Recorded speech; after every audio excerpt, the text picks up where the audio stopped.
And it is. Hello, Internet. Hello, Internet. We have a different recorder. I apologize in advance.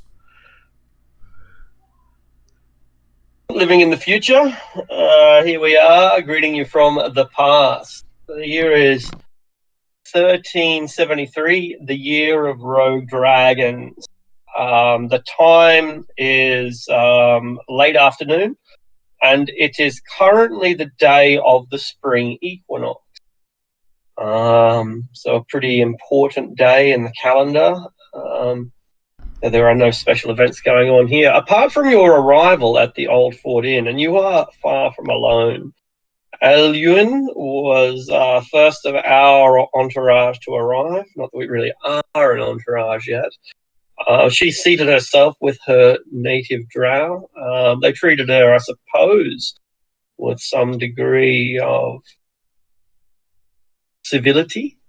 But the party did not feel the same welcoming, Matt. Indeed, the fact that they had crossbows pointed at them was taken quite personally. I don't judge you for that. The Drow are not the only patrons here in this hotel, which we have, I believe, paid for our accommodation. There are a few knights from Cormier who have remained relatively quiet so far. I'm getting some feedback from Mara. Is that a result of the recording?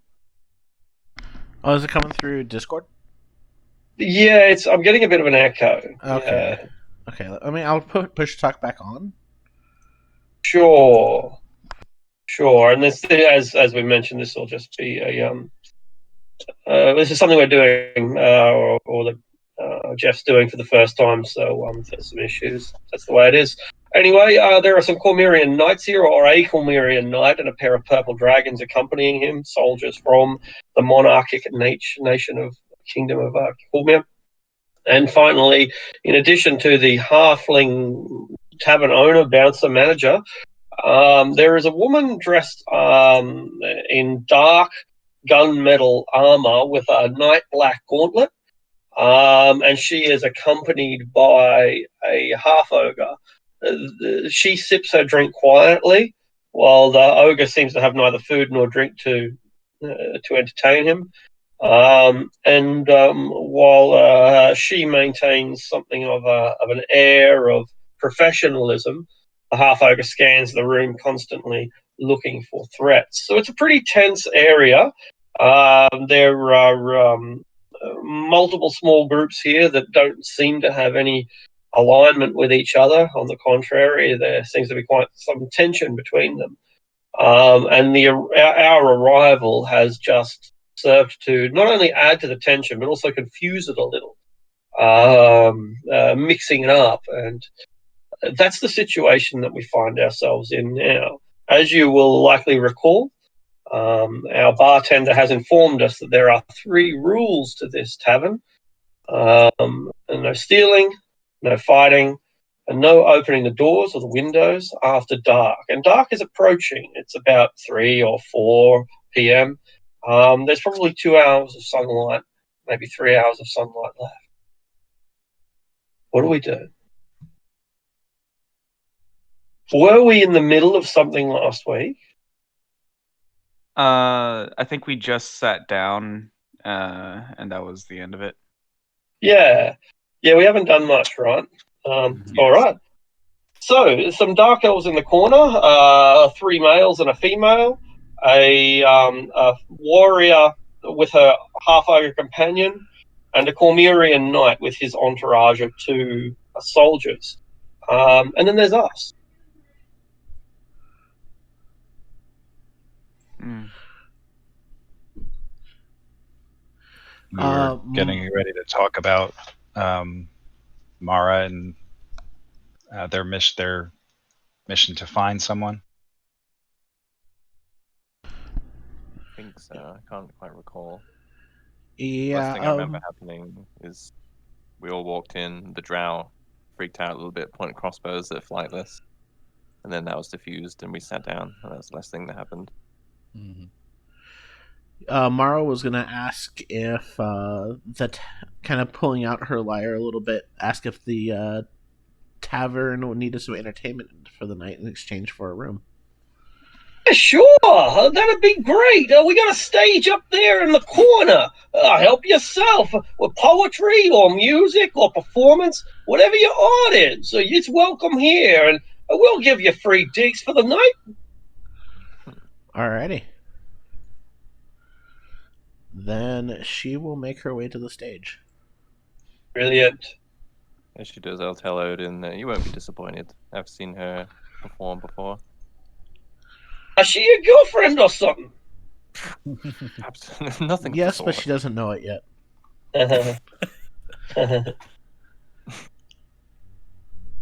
Well, you can't be sisters. He chuckles. We are merely traveling companions. Oh, it's like Emphasis that. on the It's like that. companions. And your business, lady. I ain't prying. Well, how did you meet her anyway? It's my business. Certainly is.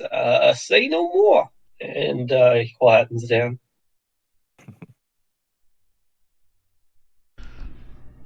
Alright, then Morrow will begin to play. Make a performance check, though. Even if you've done them badly, and you do, you've already been given reprieve for the night. So, she's awful.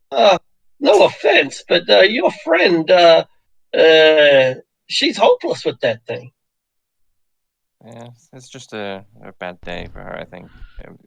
No offense to you, but the tense atmosphere in this place might be getting to her. Yeah, well, when you ain't got the talent, you should always blame your stadium.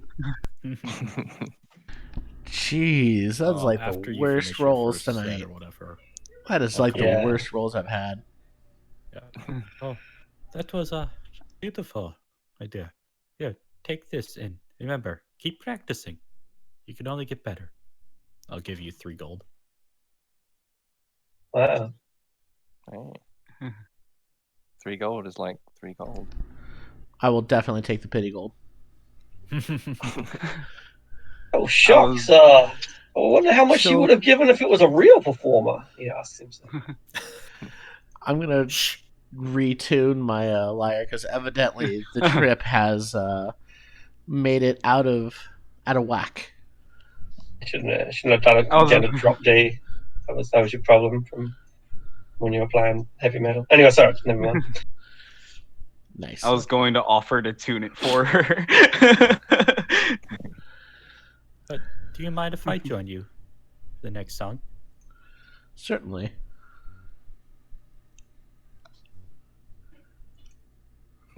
Oh, great. Well, she can't be any worse than the last one. Mm-hmm. You know, they sound better together. Maybe you should make yourselves a threesome, she says to Lady Eleanor. Hearing this, Marl just put on a nice smirk. Give him a frosty look, but not say anything. I turned a very violety purple in my face. Very blushed. Everybody, I have an announcement to make, says the drow, standing up at the end of the second performance. I am looking for a friend, someone who I have not seen for some time, someone whose fate rightly concerns me. She would be very distinct to your eyes. She is an elf, but she has a pair of beautiful white wings, like an angel. They call her the Angel Wing. Perhaps some of you have seen her in your travels. I assure you, if I had seen anybody matching that incredible description, I would not forget them. But I have not seen anyone like that. Nor I. Yes, I have seen nothing. The only angel I have seen is sitting at the bar.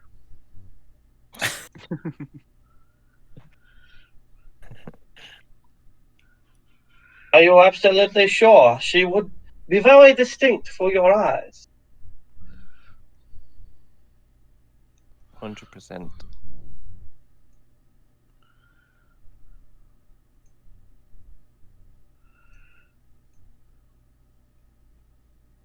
My dear, he says, yeah, Alyun. Oh, is there any chance I would have heard anything about this angel? You can make a history check, I suppose, yeah. You're from the Underdark, of course. Mm-hmm. No, no such thing. Though you know enough about Drow society that know that if such a thing did exist, a winged elf, then there's not a matron mother beneath the surface that wouldn't give her son for a chance to have a prize like that. Mm-hmm. I have proficiency in history. Mind if I give it a go? Absolutely. Well, it's worth a shot. If it's got wings, it probably comes from the mountains. Beyond that, you're only guessing. Your encyclopedias were missing that volume. Indeed, that's right. Like it's got all these different varieties of elf, but winged elf is just not listed. I could make a history check, but I don't think it would be relevant. He wasn't around for that. Yeah, fair point. Who knows? It's up to you if you want to make a check or not, just based on whether you think it would be knowledge that you might possess. I guess.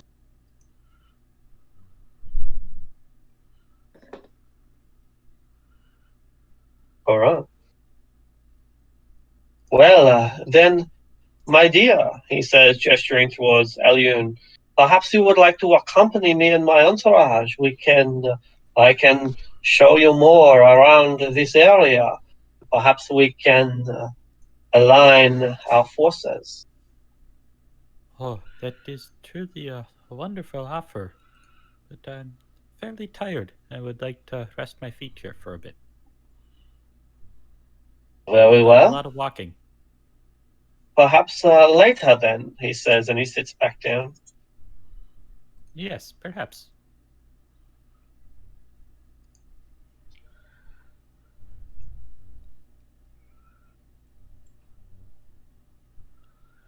The time is getting on. The knight speaks up at last. I feel I should introduce myself. He comes over to the party. Any of you from Cormier, perchance? I certainly am, Sir Knight. Mara raises her hand. Me. Perhaps we. Yes. Are you wearing coats of arms? Do you have the house that? Yeah, I'd say I have my house heraldry on a little banner or something. I don't. Lady Veyron. Well, did your brothers and uncles fight during the Goblin Wars of Arabelle of a few years ago? A terrible shame about Arabelle, but how beautiful it is to see that the town is rebuilding after being razed. I imagine it'd be quite an inspiring sight to see the town rise from the ashes. Yes, I suspect it will be. I shall be seeing it with my own eyes soon, if the gods are willing. May I have your name, my lady? I'm Lady Eleanor. Lady Eleanor, truly the gods have shined upon me today. It is a fortuitous meeting indeed, for I, Sir Alan Wyvenwater of the Wyvenwater, far be it from me to beseech thee to undertake a menial task that I myself feel unable to complete, but I must present to you, Lady Eleanor Veyron, my complication. I have an issue, you see, that I cannot resolve. Or rather, I have two issues, and I cannot do both simultaneously. Perhaps you would be interested in hearing of my burden. Of course, I'll hear your proposal. I appreciate your ears, your time, my lady, valuable though it surely is. I am a 7th-generation Purple Dragon Knight. My family have been in service to the Oborskirs through that time, and indeed before it as well, when we were among the common people. Never in that time, to my knowledge, have one of my lineage, the Wyvern Waters, failed in their duties to complete a task that was set out before them. And yet here I find myself with only a short ride to go when I am unable to fulfill those duties which I've sworn to do. You see, my lady, I have a delivery that is bound for the nearby community of Dagger Falls, 15 miles hence, up the road, no more. And yet there is a greater compulsion which is dragging me to the south. You see, my lady, I have come north to investigate word of sightings of the hidden king, Gormir, and yet all leads that I have found have gone dry, and now an urgent request has been given to me to return home at once. Apparently there was some issue to the south. The realm of Gloriana, the duchy that was recently given to one of the loyal families. It seems that this Rosaline family have lost control of Gloriana. No sooner were they given to it than it was overrun by Northmen and Orcs. I have been tasked with witnessing this atrocity, judging the merits of the Rosaline family and determining whether Gloriana can be saved. Now, as you can see, my lady, I have 2 tasks before me. One is quite simple, a delivery 15 miles hence, and the other is one of great urgency and 500 miles hence. I am torn between the duty of fulfilling my task and honoring my oath and leaving at once. Can you understand my predicament? I do. I'd hate to see the name of your family tarnished for failing to complete your task, so consider it done. Really?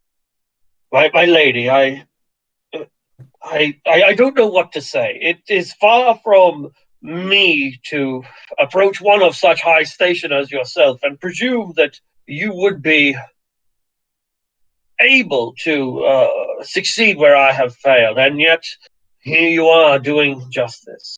I am forever in your debt. Think nothing of it. It's our duty to each other.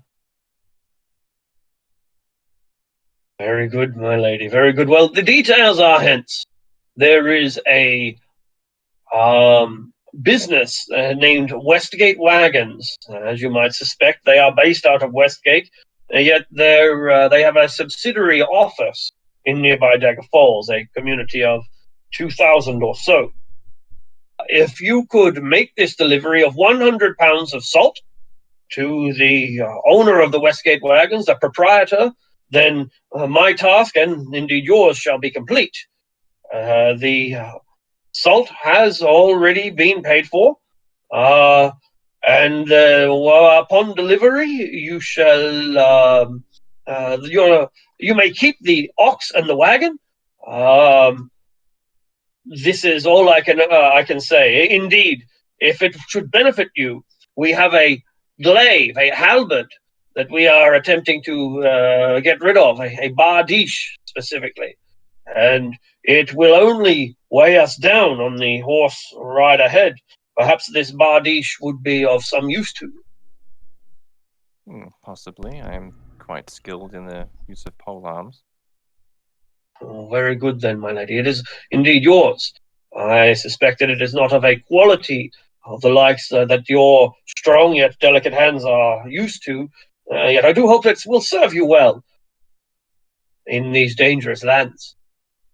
I'm sure it will, one way or another. Thank you kindly. Is there payment due for the salt at the Westgate Wagons? Said it's been paid in full. It has been paid in full. I suspect there might have been a stipend involved, a payment made to the caravan, myself, if you will. I obviously have no need for this, and if it should be available, then it is yours. Understood. Very good then. Well, I do wish that I could stay longer. Perhaps you might be able to at least inform me of what you are doing here yourself. Well, as it happens, I am also here on a quest seeking the Hidden King.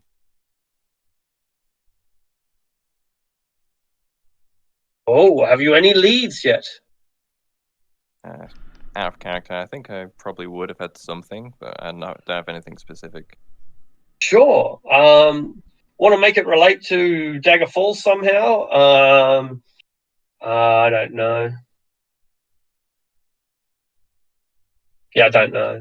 We'll think of something later on. Absolutely. All right. Well, A vague yep, reply yep. for now. Indeed, indeed. Well, my lady, more eyes that we have on the ground and the further afield, the sooner we can restore Cormier to sensibility. And I look forward to that day. Yes, the sooner he's found, the sooner the Comerian nobility can stop squabbling amongst themselves and accept the authority of their true king. Yes, my lady, yes. For though he is but an infant, the Boreskiers have always been blessed with divine wisdom. And thus I suspect that even when the boy speaks his first words, they shall be regal words, and words given to him by the gods themselves. Indeed, it is a Seamorph's will. It is Seamorph's will. And he finishes up his drink, pays in full, leaves a reasonably generous tip, and prepares to depart. I bid him farewell.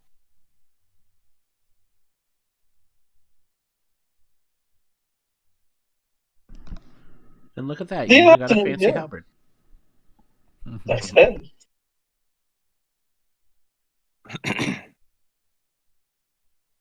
The afternoon whiles away a little longer. The drow seem to get a bit impatient with Alien not leaving with them. But they do their best to, well, I guess they don't do their best to hide their agitation. They do their best to passively aggressively hide their agitation, right? You know, they want you to see it, but they want you to see that they're not, yeah. I'll Yeah. just flash him a smile.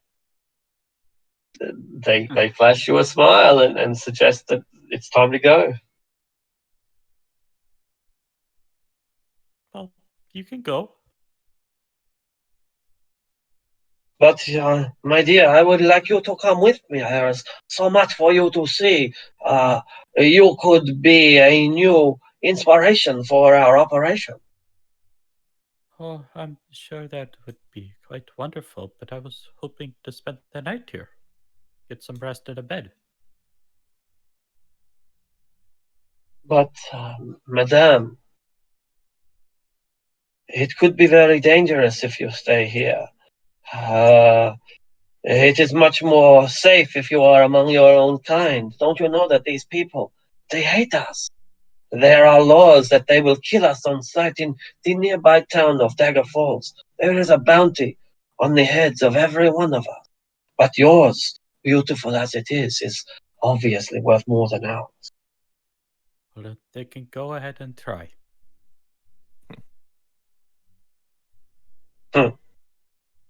Very well. Do an insight check on anything that's going on here and see if the intentions are true. Absolutely.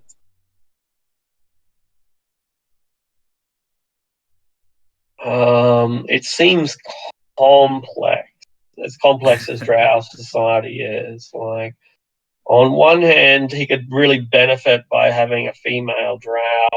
On the other hand, she would be elevated automatically to leadership. On the other hand, still, these guys are rebels of society, and so they probably don't follow those same laws. And the fact that they've fled from a female-dominated society means that maybe they just want to have some kind of revenge. It's likely a play-by-ear situation where he can see the value in her, whether it's either as an ally or as eliminating an enemy, or simply as a captive. No matter which way you look at it, she is a valuable addition, whether she's hostile or not. I'll stand up and I'll say, "Excuse me, miss. We will be staying the night, so you'll be safe here if you want to join us for a meal." Oh, thank you. That sounds lovely. What is your name? I am Dala. Completely ignoring them. I am Dalavash. It's a pleasure to meet you. Oh, the pleasure is all mine. I am Alanoon. Pleasure. Curtsy. My lord, asked one of the other dark elves, how can it be that she would favor the human? Can she not smell them from here? How does she stomach it? Says it all in Elven. Mm-hmm. They smell much better than you, trust me. I'll repeat back in Elven, and I'll come sit down over here. Well,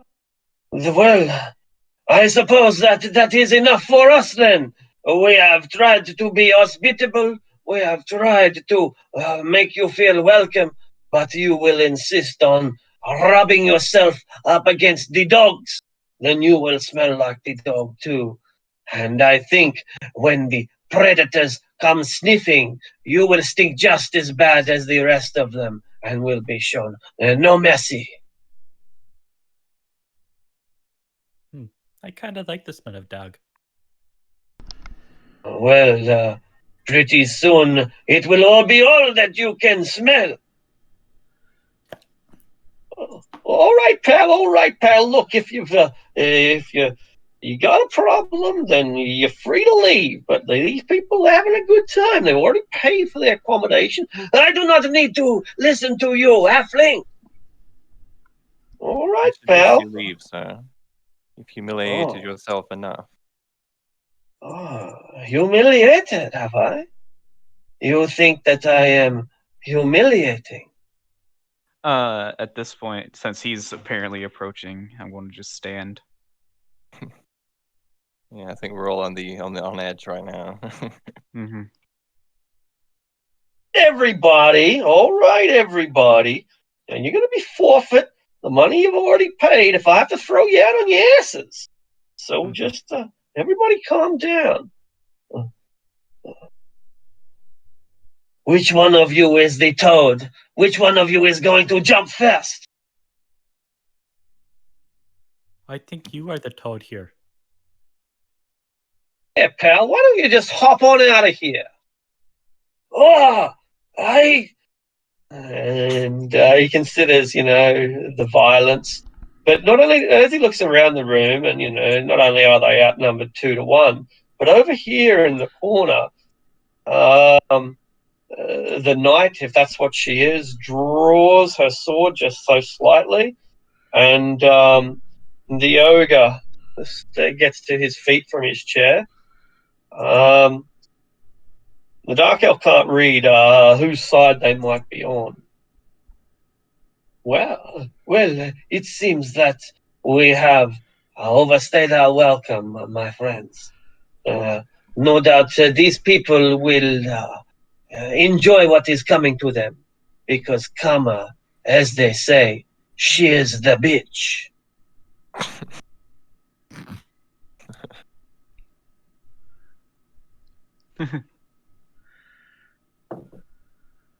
Don't let the door hit you.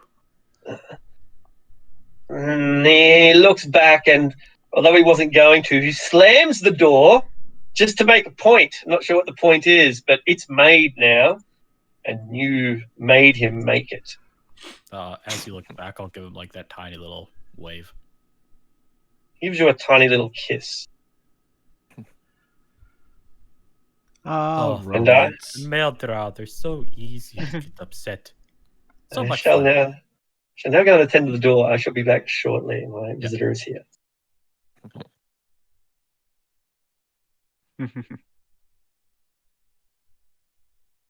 That was That almost was eventful. explosive. I was wavering like, okay, where's this? Where are we going here? When they started coming back in, I was like, oh, here we go. TPK. Just like I I have no idea how mean, strong they He's are. only like a 12th level wizard. It's fine. yeah. Oh, that's it. No oh yeah, worries. we only wiped at level 1 to what level wizard? Level I don't 4? remember, like 5th. Yeah. No, he didn't have third level spells yet, so they had to be like 4th. No, I think he upcast to 3rd level. Oh, did he? Yeah. Still, like, ow.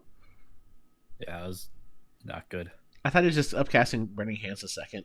I don't know. It was so Might have long been. ago. Yeah. Like it's like a year and some. Oh, it was like 5 weeks for me. Well, did you guys wipe to him again?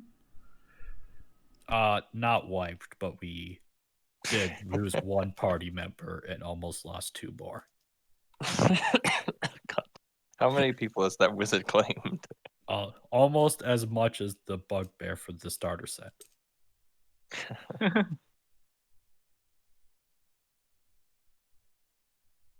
Wait, is that that guy the one that everyone's talking about? What one? That him? No, The one we who just haven't He's a left? met him. Feyan wizard. Yeah. Oh, okay. Oh, that's hilarious. I didn't realize that was the wizard. Our bloodlust filled whatever druid. He was a Did he get Kalistar it? druid. Yeah, He was a Kalistar, Kalistar druid, and now we Oh, have one.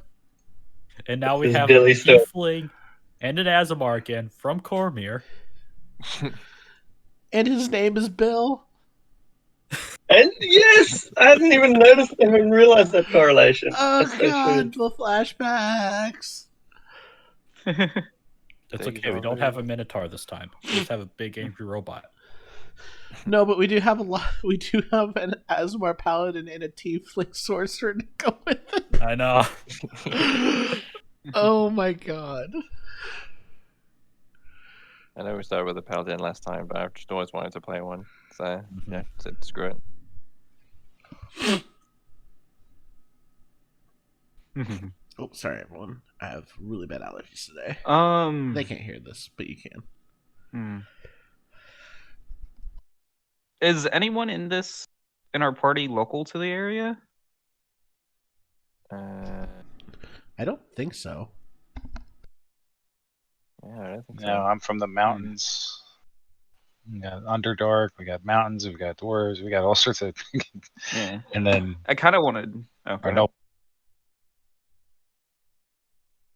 For the noble. And then the 2 nobles from wherever. Ish. Cormyr. I kind of 3 wanted to nobles? just like 3. Yeah. Your I'm a- guy's a noble too. Yeah, she's a noble. That's not a Unless good we thing. go- Yeah, unless we go underground, it's probably not going to help too much. Oh, Yeah. Yours, we had to go into the Underdark, and then for mine, we have to go to like some dwarven thing for my benefits to pop up. I get good dwarven accommodations. You get good Huh. Underdark accommodations. I don't think they'd really be that good accommodations.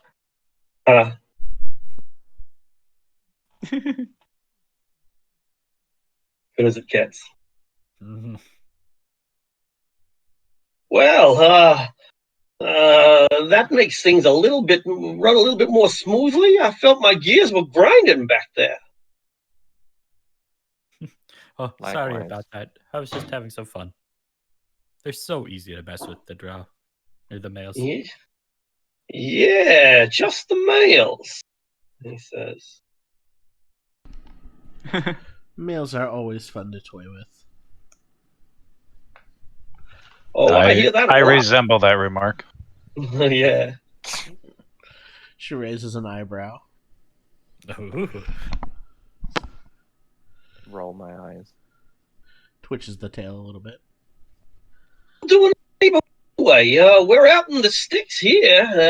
You ain't here for the shopping. Yeah, we have our reasons.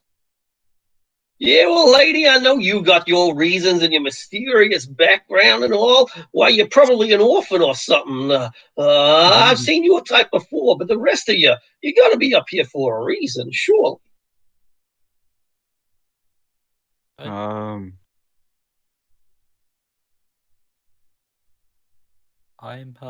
came up here to help the town in any way I can. Oh, well, that's awfully charitable of you. I'm on a pilgrimage of sorts, you could say. Yeah, you got a god in mind that you're trying to tickle? Yeah, the Dark Maiden, my lady Elistray. Shaw? Oh, you sure that's not Shaw? Yes, I'm sure. I know my god. Right then, because I always thought that the Dark Maiden was Shaw. Was that the Dark Lady? The Dark Knight? That's the Dark Lady, I believe. The Dark Mistress? The Dark Goddess? I'm not sure anymore. What's so dark about your god, anyway? What are you, like a necromancer or something? No. She's like the night sky, the moonlight. I don't even know what the hell the night sky is. I didn't until recently. Huh.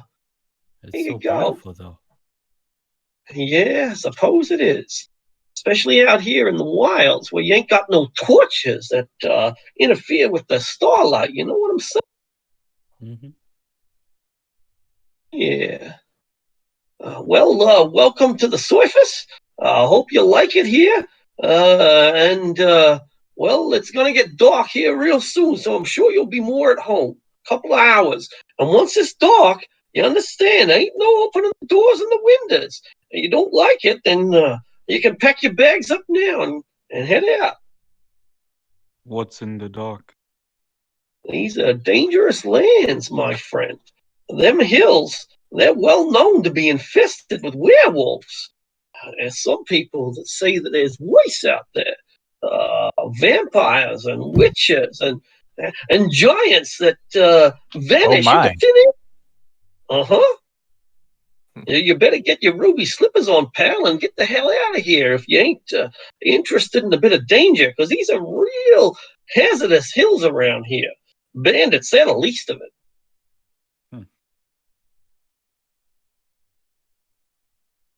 Sounds like you could use a lot of help up here, then.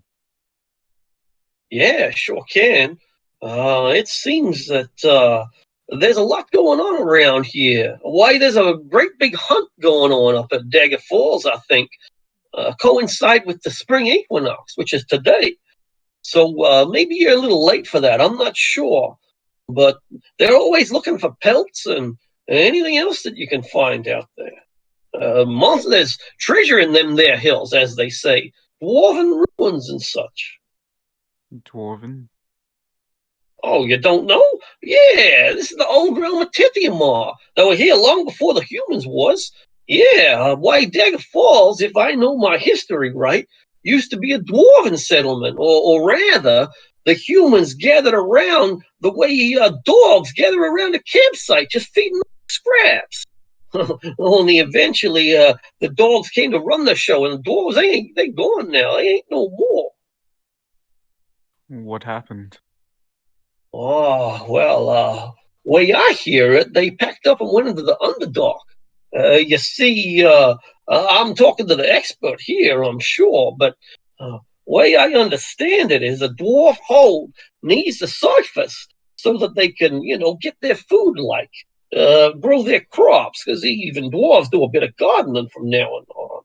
Well, way I hear it, the surface got too dangerous for them, so they just abandoned the surface completely. Went down into the Underdark, And well, after that, it was just a matter of time before they starved themselves to death. I don't know if they lasted 10 years or 100, but they disappeared in the end, same as everyone else.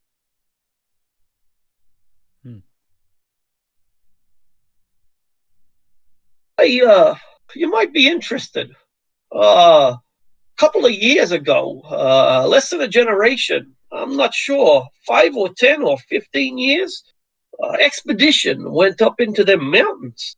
Tediamar mines, yeah, on the side of the Desert Mouth Mountains they are.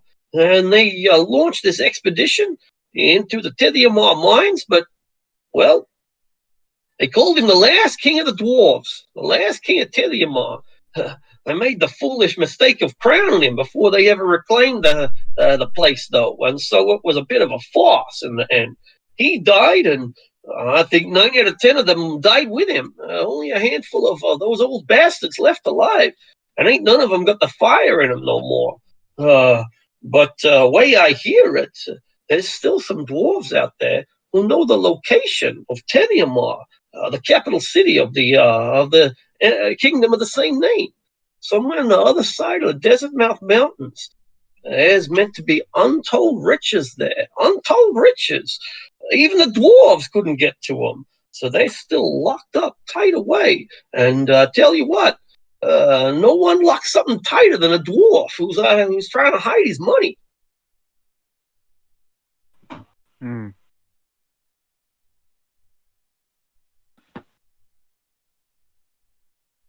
It sounds quite interesting.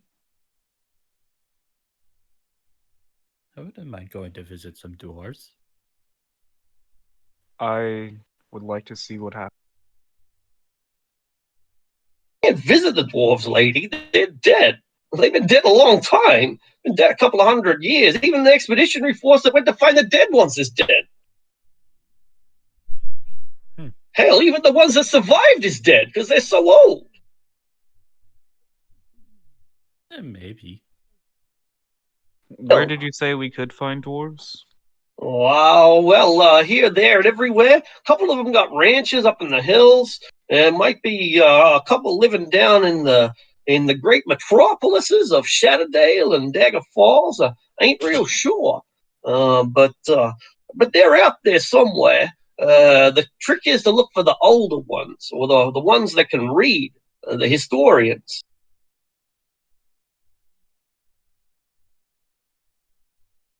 Are you saying most dwarves can't read? I ain't saying that they can't read. I'm more saying that they don't read. Like it's one thing to know your letters and your numbers, but it's another thing entirely to actually care about that, right? Like, I mean, I've met adults that ain't read a single book their whole lives. You know what I'm saying? Dwarves, they don't like reading. You ever see a dwarf wizard? I ain't never seen one. I have. Well, are you sure? Well, and he looks at you. Well, I guess you have. The way I see it, you probably didn't come out of your mom's womb, did you? You've been made, not born. They're dwarven runes, right? What are you? Are you some kind of dwarf spirit trapped in the machine or something?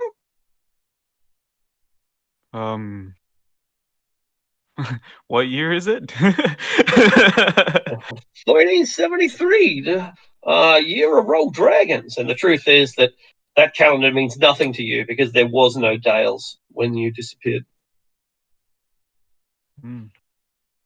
Well, you might as well say, AD to someone living in BC. I would say it's been a few millennia. Few millennia? Hell, I don't hear that word real often. You're a couple of 1,000 years old. It would seem so. Boys and girls, I tell you what, why don't we split this one 7 ways, shall we? We'll strip him down to his bare components, and any metal that don't rust after 1,000 years, that's going to be worth a pretty penny. Yeah. No fighting, pal. Jokes is allowed. And no stealing either. Would that not be stealing from him? Oh well, you'd have to believe that he was a poison voice, wouldn't you? And don't Wait, look like no poison I ever met. haven't they had rights for like 900 years at this point? The Warforged don't exist. No, they are an unknown quantity. They don't exist. Oh, I thought it was like in 152 or something like that they did. But don't. No, in the Forgotten Realms, they just simply didn't exist. It wasn't until everyone okay. came around that they were a thing. Yeah. But it is surely the property of someone. Maybe it is property of this bird. Well, he ain't around, is he? The Boyd? You think the Boyd owns the pub? They came in together, did they not? I am my own. There you In go. fact, He's self-possessed, like a demon.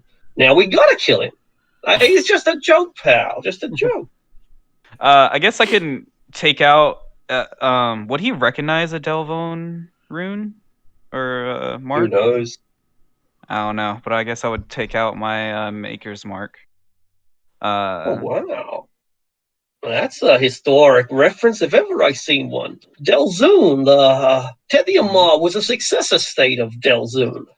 Well, might be that he really is as old as he says he is. What, you fall through a time warp or something? Let's say I was trapped in the Underdark. But I can't die from time. Well, if he can't die, there goes our treasure, everybody. I guess we're going to have to throw that one on the back burner. I think I said from. Did I say? Yeah.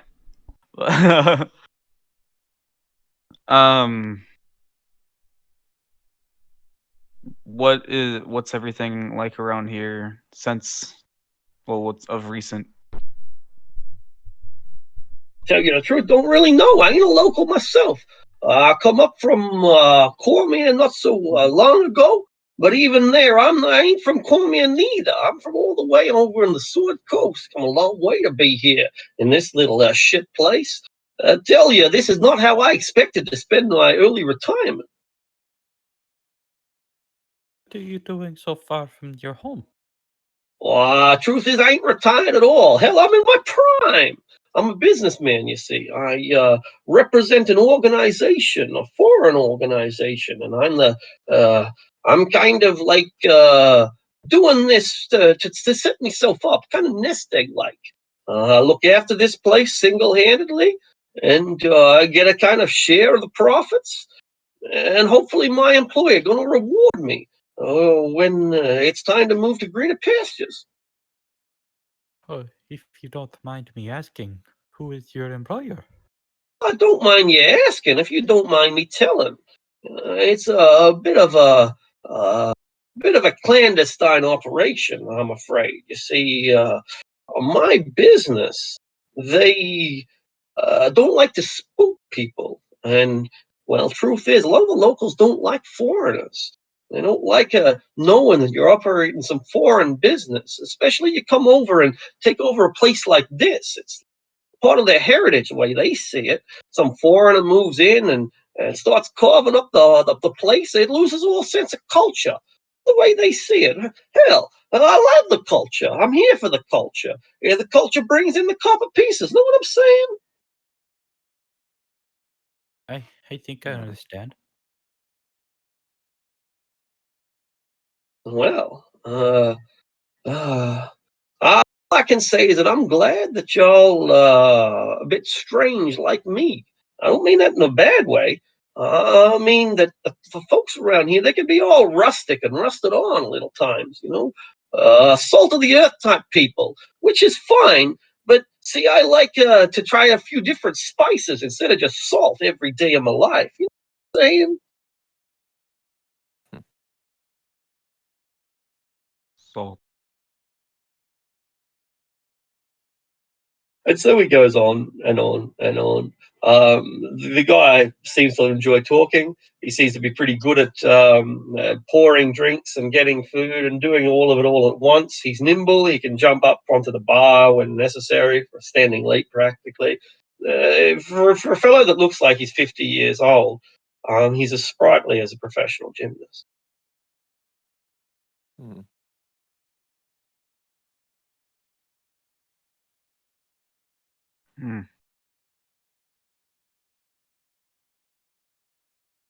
You are going to Dagger Falls, says the armored woman with her ogre companion.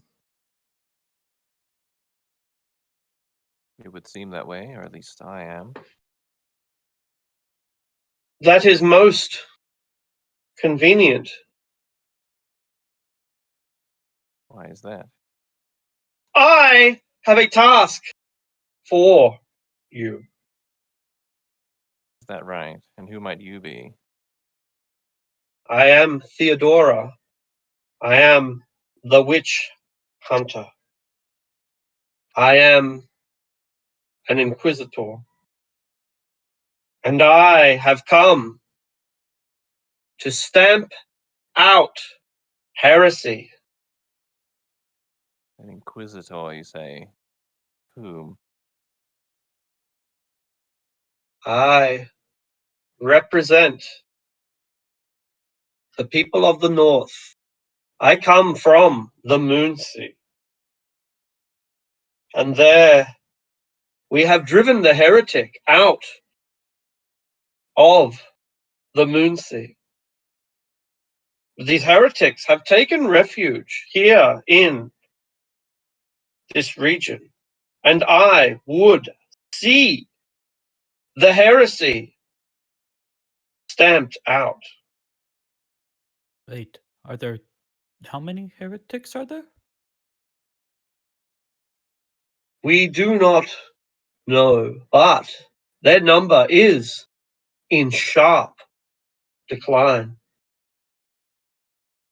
It is only one heretic in particular that I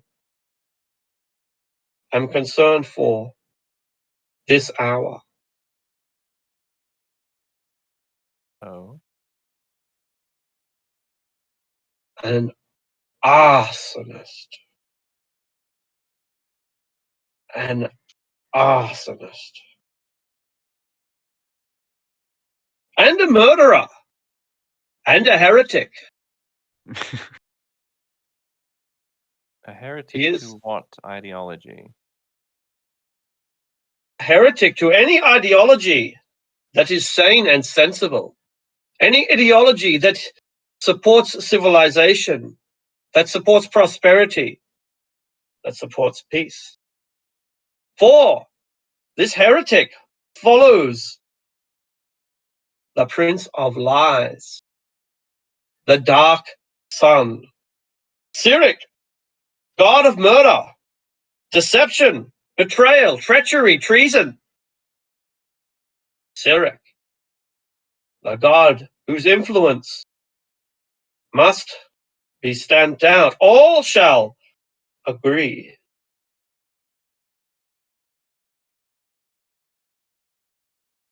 I see. Well, if you tell me the name of this individual, I'll certainly investigate them, but can't guarantee I'll take their life for you. I'm not an assassin. Then you is an assassin. For it is an assassin that I seek. Well, you'd best go elsewhere. Even if there are people here willing to negotiate with you, I won't hear of it.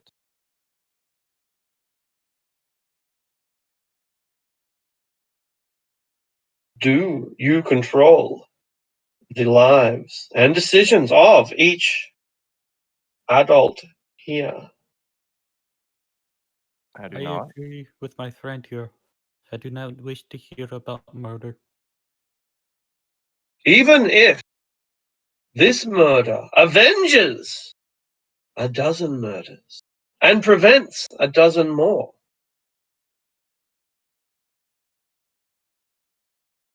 I understand killing for the greater good. This is the greater good. This man has ended the lives of innocents for his God. Well, as I mentioned, tell me who he is, and I shall investigate him. but not necessarily kill him. This man is Arbarak of Am. He is a Cyrithist, a murderer, a wizard who has used his arcane power to burn the innocent. He spread fires, which spread fires, which spread fires throughout the unfortunate, impoverished, downtrodden people of Zental Keep, your neighbors to the north. Of Zental Keep, you say?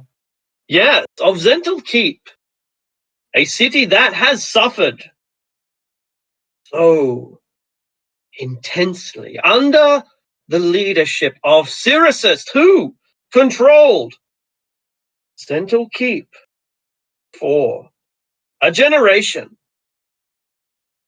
But now, Bane has returned. And he brings with him a pogrom of justice to eradicate the taint of the Cyricists from these lands. You are blessed indeed, for Bane brings divine justice, retribution, and annihilation to the Cyricists and to your homes. I don't believe Bane's tyranny to be any kind of justice. Then you would see the arsonist, the murderer, go unpunished. If it is true that he is an arsonist and a murderer, then I will punish him for my own reasons, as is my duty as a noble, by Seamorph's divine will, and not for Bane. And yet, you shall do Bane's work, though you deny him. It's merely a coincidence. No, it is divine providence.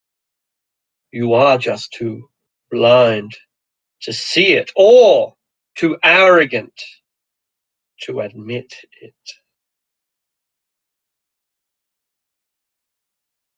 It's just a coincidence, just as we are here right now breathing the same air.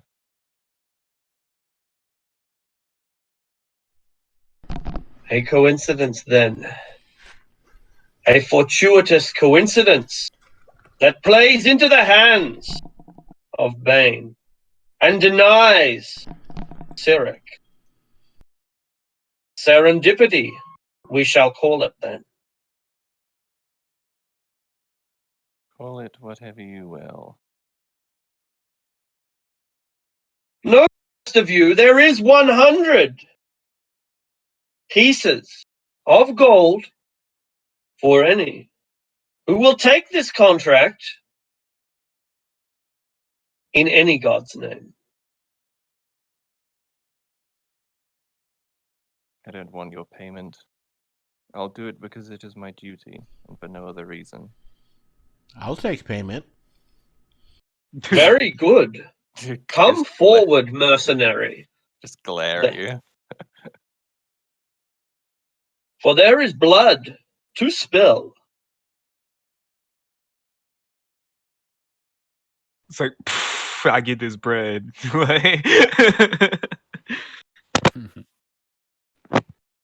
She produces a sack, bulging sack, velvet. Nice. This contains 100 pieces of gold of standard weight, 99.9% pure, minted in Zental Keep, my trusted hand. I offer you 100 pieces of gold in exchange for this contract that you will kill this man within the 10 days. If he is in Dagger Falls, and if not, you shall be released from the terms of this contract. For this contract is to kill within 10 days this man if you find him in Dagger Falls. Am I clear with the terms of this contract? Where can he be found? Dagger Falls, a nearby town, 12 miles to the northwest of this road. This road leads directly to that town. The one we And- happen to be heading to. And what assurances we have that this is an evil man? And what if we were to deliver him to the city's justice for them to kill him? The contract will be for his death. If he dies anyway within 10 days, the contract shall be fulfilled, whether by hanging or by your own hand. As for assurances that he is an evil man, she takes out a document, a writ, a license, if you will, that shows that she is the sheriff or the inquisitor, a professional investigator, a bounty hunter within the town of Vunla to the north. This is legal authority. I hope that this will be enough to prove that I do not lie. I am priest and knight and sheriff.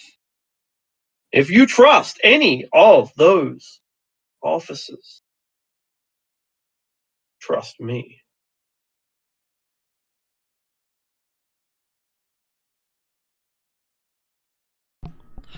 I don't roll an insight on that. Absolutely. Let it hopefully be a better roll than my performance. Yeah. A 1 and a 4. Look, she stares at you without ever breaking eye contact. Whether she's lingering on certain words on purpose or she has some kind of speech impediment is very unclear. She definitely went to the William Shatner School of Acting, just saying. Yeah. Oh my god, that's the whole time. The whole time. Or Christopher Walken. I'm Yeah. surprised she's not a bard. Christopher Walken would be close, but I'd lean more Shatner. I've never seen any Shatner, except for in like, I think he made a guest star in some movie. And it doesn't matter. Yeah. So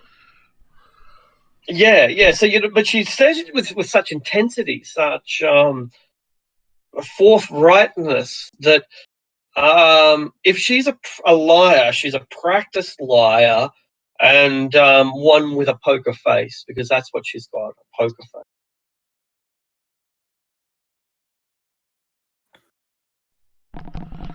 So what happens if we fail?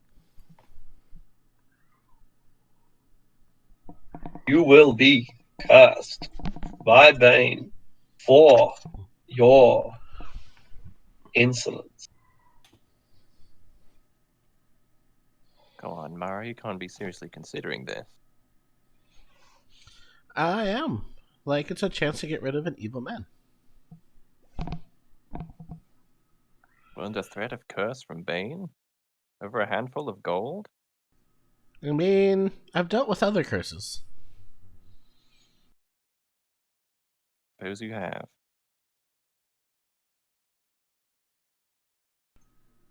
Alright, I guess she will agree to it. Very good. You will be required to sign your symbol in your own blood to bind the contract.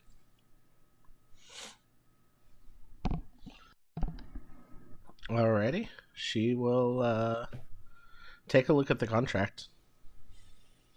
It's pretty thorough, but only a single page long. Is there anything specific that you want to know about it?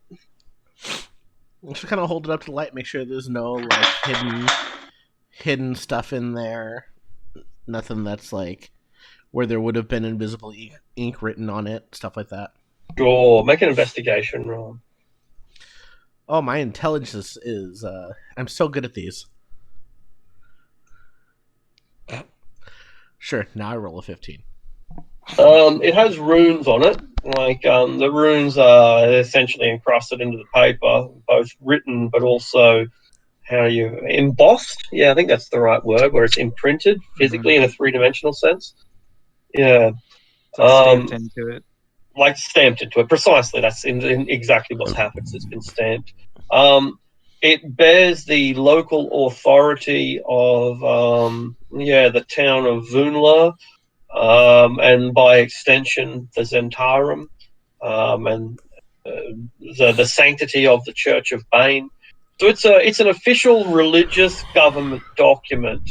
But the fact that you're going to spill your blood onto it means that, this is a blood oath. Blood oaths are not easily broken. In fact, they tend to survive death. You can die and still be bound by blood oath. Cool. She'll take a deep breath and pull out her dagger and prick her finger. Very good. Here, and here, and here. She'll have to prick a second finger just to get enough. And she provides you with a quill, perhaps a raven's quill. And you sign on the dotted line, and you are now bound by blood oath to kill this man within 10 days, assuming that he is there within Dagger Falls, and if not, then you're released from the oath. 100 pieces of gold minted in Zental Keep. It's got a picture of a guy called Fazul Shembrul on one side, and a gauntlet on the other side of the coin. Pawned your soul Alrighty. for 100 coin. Hey, 100 can be a lot of money, man. Especially these days. Come on. Now, I bid you farewell.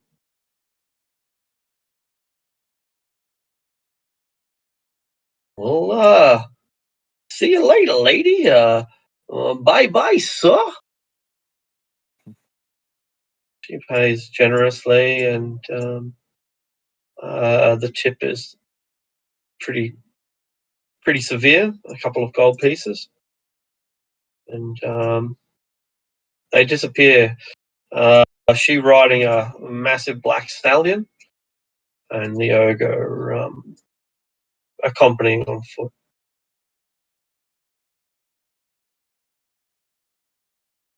I've just got my head in my hands.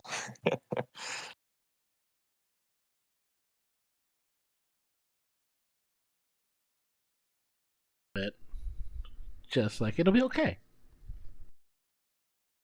I've seen you do some very foolish things, Mara, but this possibly might take the cake. Oh, don't worry. There's things you haven't seen that are definitely worse. Head goes straight back into my hands. Worse than signing a blood oath to Bane. I think we found another moiterer, maybe an arsonist. Well, I certainly hope that what she said proves to be true and that he is indeed everything she called him. I mean, she's an official of the law, so seems legit. Bane's law. That's not a law that I recognize. Yeah, but Cyric is worse. Like, at least Bane has standards. Oh, about that. I ain't gonna judge one god from the next, but I tell you what, I'd rather have a mad murderer running around than having a military government stomping down on my throat. That's the sort of man that I am. I can live with a psychopath. It's the system that fucks me over. Amen. See, the system is predictable, though. A madman is not. You can work around a system. You can't really work around a madman. You don't know where he's going to move next. Oh, yeah, we found the villain, all right. Gestures towards Mara. A madman is just as easy to fool. You just need someone stupid around you. Well, I think that goes double for Cyric and Bane. You can always trick the followers of Cyric by maybe offering them a bigger prize, Billy Gruff style. But the Baneites, well, I ain't had much to do with them, you see. But, well, they're like the hammer and the anvil all at the same time. And your ass is caught in the middle. No. My ass is caught plenty worse. She'll smirk. Oh, God. Yeah, I don't doubt that, lady. So you want to put salve on that sometime. Gonna herpesifilades.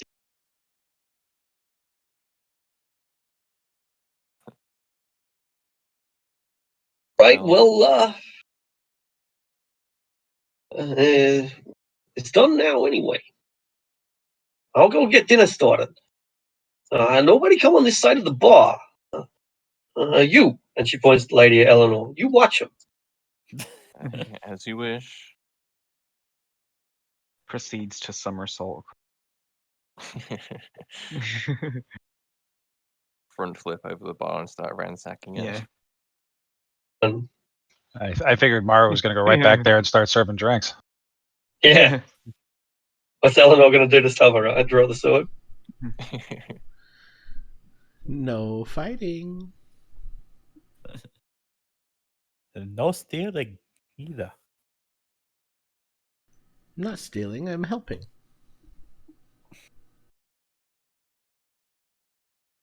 I won't be angry. I'll just be very, very disappointed. She'll kind of make a mocking, pouty face at you. Oh, so disappointed.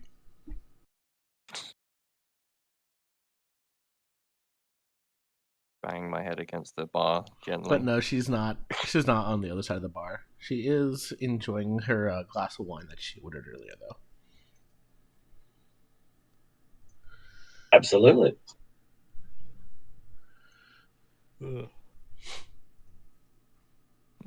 Right? So we're looking for a missing king, huh? I am looking for a missing king. But I suppose if you would like to assist, I wouldn't say no. What would the missing king be doing all the way up here? Very good question. The rumors I'm investigating have led me up this way. Truth be told, there are rumors that say he's in every corner of the world. But I have a hunch on these particular rumors. Just a feeling in my gut. Oh, what makes And she these says, rumors "I'm the one better being than any crazy." others? Are you what was that? Saloon?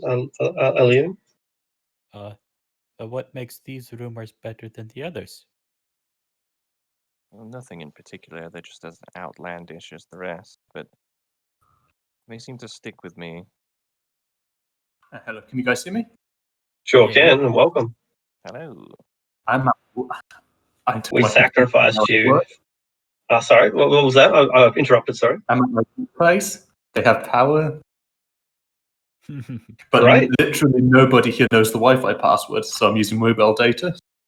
That's a hassle. Yeah. Oh, well, we won't shoot too much, I guess. You were stuffed we in someone's sold. pack anyway.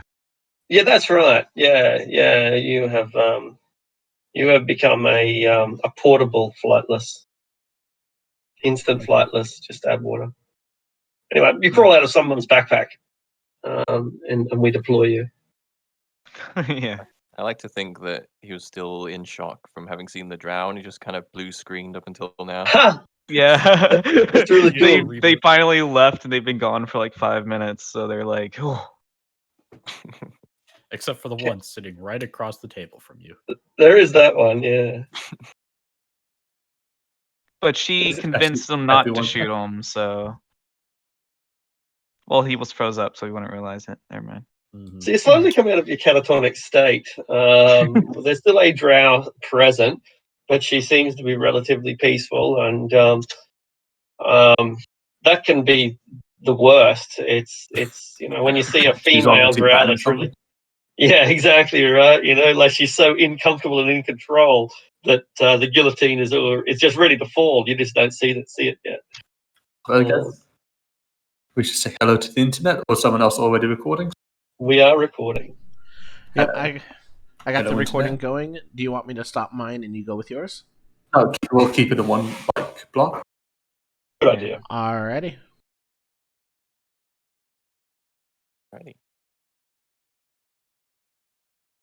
And so the bird comes out of his state. You look down, Bird, and you'll see that there is a contract on the table. It has been signed with the blood of Mara, and it looks like we have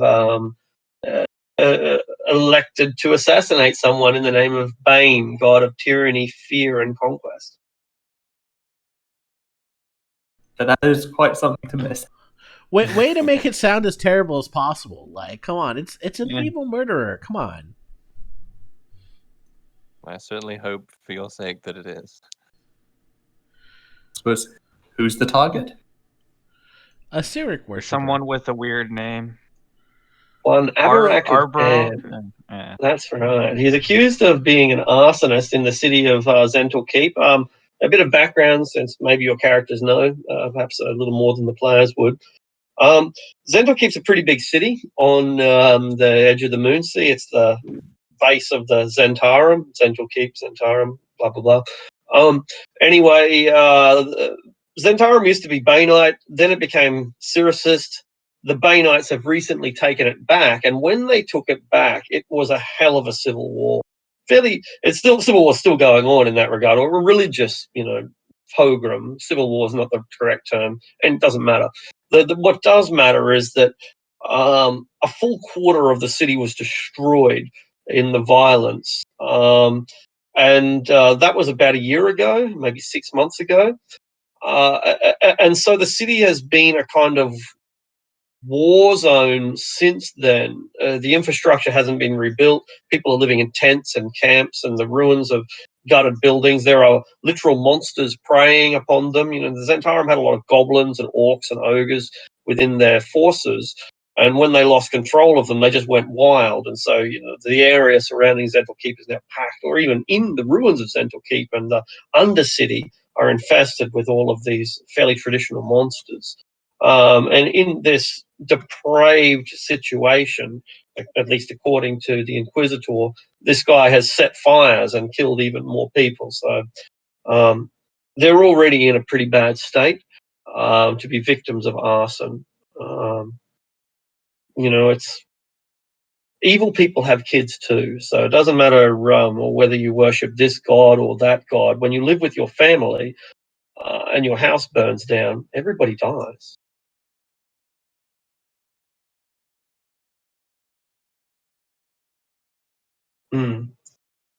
So,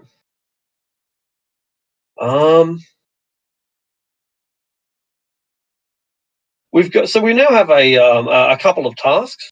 We've been told about this arsonist who lives down in Dagger Falls. We might pursue that. We have an obligation, or at least Lady Eleanor does, to deliver some salt in a wagon down to Dagger Falls. We're probably heading there anyway for our own various reasons that we might have covered last week. And it's the closest settlement in any case, place of about 2,000 people. It's late afternoon now. There's probably an hour of sunlight left. The halfling returns with some meals, porridge for those of you who can't afford anything else, roast merino ram with a variety of vegetables for those of you who can. The wine is flowing. There are 3 different varieties of beer. and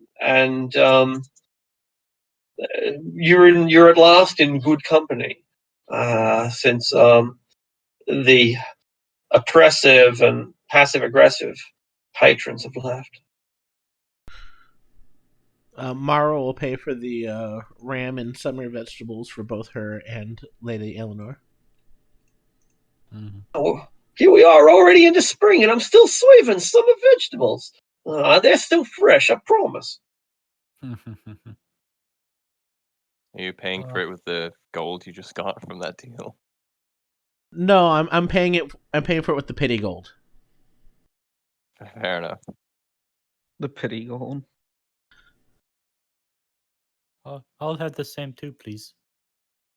Sure, there's enough for everybody. Do hope it satisfies you. I used to be a cook on a ship a long time ago.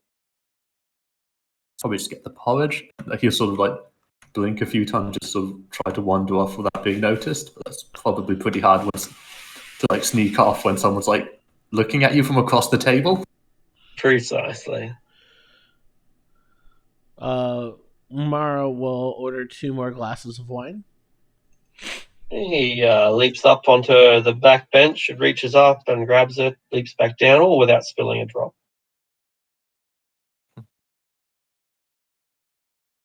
How tall is this guy? 2'10". Super puntable. Got it. Yes. He seems quite limber and flexible. And he is. He can jump over his head height. That's ridiculous. Like, think of how strong you'd have to be to do that. He is like the beefiest quads. Yeah. A 10-pack. One of those 50-year-olds with a 10-pack. It looks like he has MC Hammer pants on, but it's all muscle.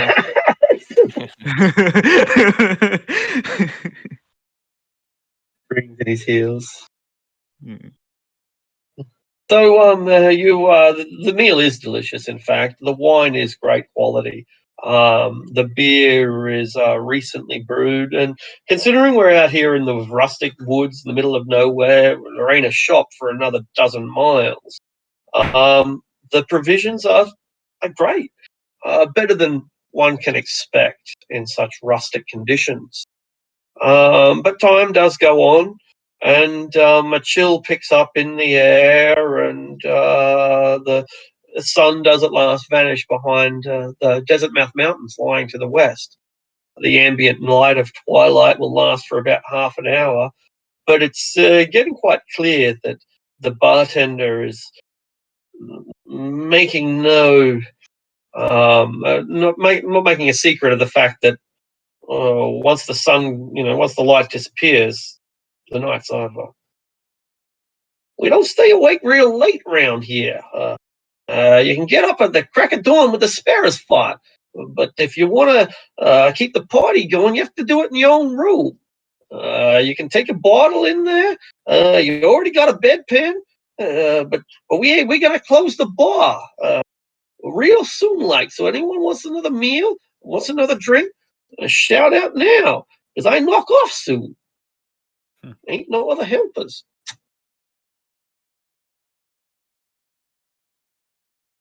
I'll take it you're all satisfied then. Same as Player's Handbook prices, which I think is 10 for cheap and 25 for expensive.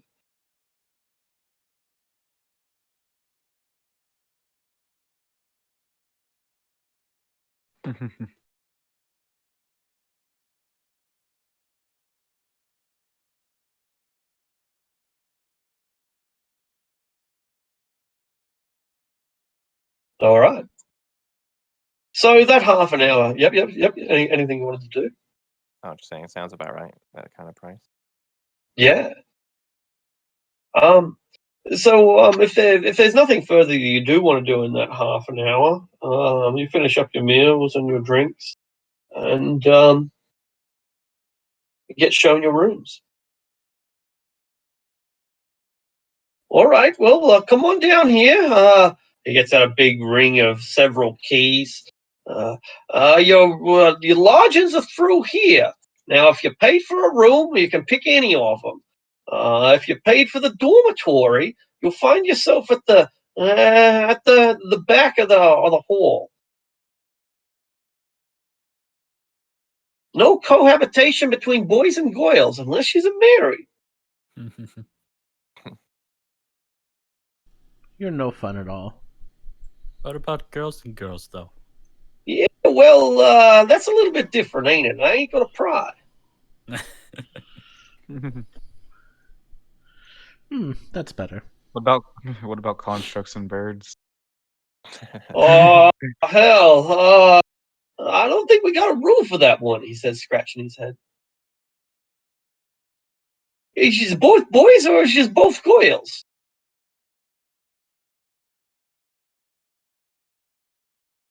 Suppose it's not gonna matter. You can't mate, can you?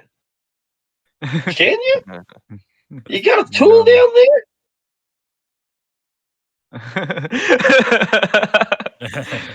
I'm gonna put. I'm just gonna use my infusion as an arm blade and just keep my light hammer in my crotch area. So whenever I want to cast a spell, I just have to hit it. Yeah.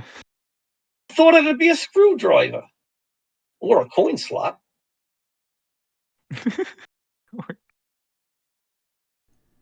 All right. Well, everyone comfortable, packed up in your accommodation of choice. What about you, Bright Eyes? He points to Delavash. Pick yourself a room, pal. Door's getting locked real soon, like.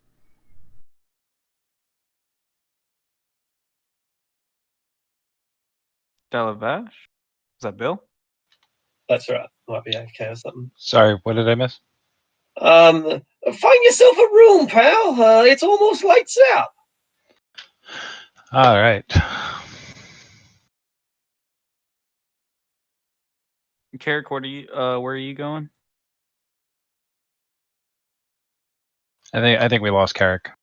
Oh, It might be oh yeah. around the data or something. Oh. Well, there's a room down here that has multiple beds, so Artisan and Flightless can go in there. Mara and Ellen can go in there. Yeah, this works well. All right, everybody comfortable? He says as he gets out a series of padlocks and chains to match his massive ring of keys. All right. Is this an inn or a jail? It's an inn, but I'm all alone here, and I can't have anyone walking through the place at night because you might knock off my furniture or my accessories, like. I ain't gonna pack up the bar every single night of the year. Just it's easier to do things this way. You know the rules. You read them the first time we came in here. I told you 100 times. No opening the doors and the windows after dark. Yes. Right. Well, good night, Sawyer. And good night, ma'am. And good night, Boydie and Mr. Machine Man. And good night, ladies. I hope you sleep well. I shall try. Good night. And so the way it works, right, for the record, is that it's the door closes, and from the outside there's a latch. I should learn the name of these latches, but it's one of those slat latches that has the rings. Yeah, and you put the padlock through it, click, done. Yeah, pretty easy. Before he does that, he locks the windows. The windows are locked from the inside, though. So if he comes into your room, locks it with a small padlock, goes outside, closes the door, puts the latch on, locks it with the big big lock. So it's pretty easy to get at the lock on the window. Pretty difficult to get the lock on the door. He then proceeds to lock the door that leads to the bar as well for an extra measure of protection. You hear the door close, you hear it lock up, and the whole process takes about half an hour. He's got so many damn locks to do that it's not a quick venture. And by the time he's done, it's completely dark outside, and the sound of owls can be heard and crickets. And just as you begin to relax and settle in, there comes the howl of a wolf in the east. About 5 minutes after he's gone, I'm going to try opening the window. All right, make a lockpick check, a thieves' tools check. I don't have those. What type All of room right, is you'll it? be Just at like a common room? disadvantage. Sorry. So is it just like a common room we're in? No, you guys are Artisan and Flightless. You've got a I see. three bedroom, but it is a private room. Yeah, it's got a little desk, a little writing kit. Your room, I don't think, has a chest, but it's got enough for you to write a letter home. Bedpan. Yeah, yeah. Well, absolutely. So, Alien, if you don't have thieves' tools, you can make a sleight of hand check at disadvantage. Okay. You're unable to pick the lock because you don't have a lock pick, right? And your fingernails just ain't going to cut it. But the windows, which are made of wood, they're not glass. They're wood slats, like Venetian blinds, but wood. Yeah. The whole thing's pretty. I wouldn't say weak, but well, yeah, I guess I would say it's pretty weak. A strong man could put his fist through it relatively easily, but the lock is too much without a toolkit. Is there any way I could just kind of see outside through the window still? Make a perception check. The answer is yes, but again, with the slats make it difficult. That'll do. Slight perception, persuasion, same thing. But yeah, lol. You can see out there, but limited vision. So you might see movement, but would be unable to see detail, if that makes sense. Oh, I just want to see the moon and the stars. Yeah. So a little bit. Yeah. You can see them enough to know that they're there. Okay. Yeah. That's enough. All right. Okay. So the rest of you, Dalavash, for example, do you just pass straight out, or is there something that you want to do in the early hours of the evening? I just want to sit and consult my star chart stuff that I've been working on, and just getting myself a lay of the land. Not much before. There's not much going on yet. I just want to kind of get an idea of. There's nothing out of the ordinary yet that I'm seeing, so I'm probably just gonna go to bed. Absolutely. You can't see the stars very well, and so you might as well be fresh for the next day. Just before we get to you, I think Mara, you wanted to inspect the lock. Yep. Yeah, I was going to check out the lock on the door. Make an investigation roll. Yeah. I think it's on the outside of the door. That is the trouble. Yeah. Okay, so insight, yeah. Sorry, that would be 11. That'll do. Okay, cool. So that's fine. It's going to be very, very difficult to get at this lock because it is on the outside. You can essentially push your door open about 2 or 3 inches, which is enough to get your fingers out there and enough to see the lock. But at that point, the latch stops the door. So, yeah, it's far from airtight, anything but. Indeed, you can open it up about 2 or 3 inches, enough to squeeze your fingers through. So it makes it possible to pick this lock, but extremely difficult. It might be just, easier to knock it off the hinges, but the hinges are also strong. It's a well-built door. This is like a cell. Yeah, Mara's not a fan of cells, so she's going to try and pick the lock. All right, you have disadvantage on it. Do you have thieves' tools? I do. Yeah, cool. So make a thieves' tools check. Disadvantage. All right, you don't get it, and you drop your tools, but they fall within reach, so you're able to pull them back out. If you want to have another go, you can. But these tools are very springy. They're like bits of wire that are under high tension. And you do risk breaking or simply losing them due to the awkwardness of the situation. Mara, what are you doing over there? She's like, I don't like being in a cage, so she will go and try to unlock the window at least, so they have a way to get out if need That be. should be easier.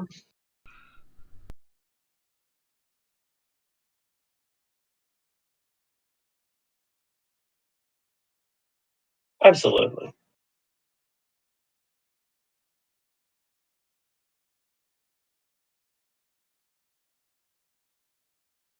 And the inside lock is a lot easier, and you're able to crack it open and open the window at your leisure. She'll leave it closed. She'll just have it so that it's unlocked. All right. So not necessarily open, but just unlocked, so that it doesn't. She's not hampered. That way, she has her escape if she needs it. Perfect. And thus feels much better. If you insist on having the window unlocked, then I'll stay awake just in case anything might try to creep in. After all, he insisted on the doors and windows being locked. It'll be fine.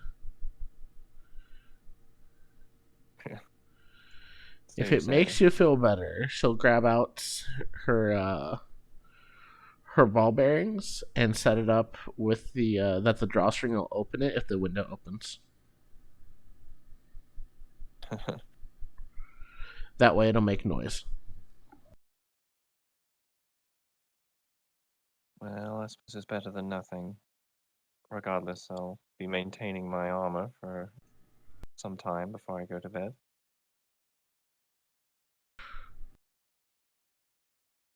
I'll do just that. Excellent. Which does mean that I take off my chainmail. Mara watches. Yeah, absolutely. Huh.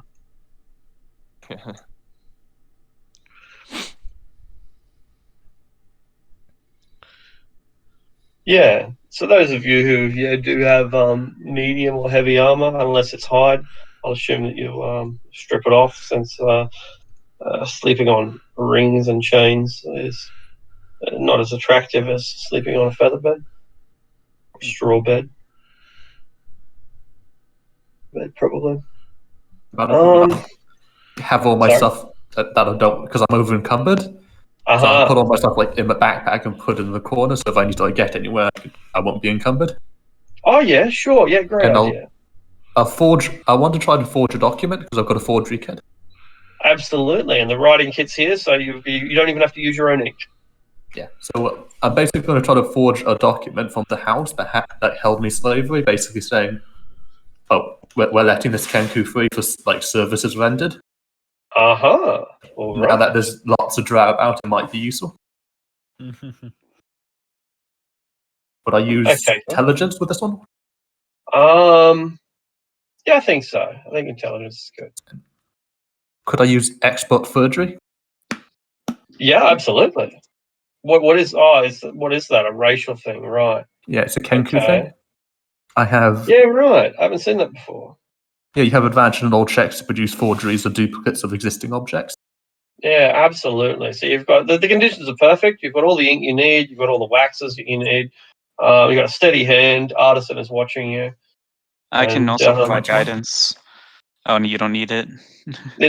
Probably not, because it'd take more than a minute anyway, and guidance only works on 21. on 1 minute. So yeah, you're giving some tips on how to mix these inks, and in any case, it comes out beautifully. You look at it, you try to find flaws, and everything from the fact that the paper is made of mushroom, like it's underdark paper, to the positioning of the waxes and the seals. It's it'd fool you, that's for sure. And that pretty much means like anyone who checks it is like DC 21, isn't it? Precisely what it means. That's right. Yeah, and you'd have to be trained in investigation to even have a chance of spotting that. I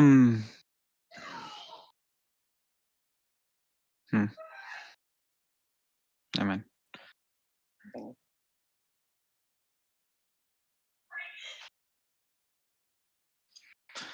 you said that I can inspect things or something along those lines to learn formulas for it. Like, could I inspect some of my own equipment and learn how to make like a shield? Yeah, absolutely. Yeah. Like, Hmm. you would need a template for a shield, but a shield is a pretty damn simple object. I have one. It's just I yeah. wanted to like see if I could learn how, I guess, just from looking at it. Does that make sense? The short answer is yes. Like, you analyze it and understand its properties and so on, and but the same is true for normal people too. If you have a model to work off, then your project's obviously going to be a lot easier.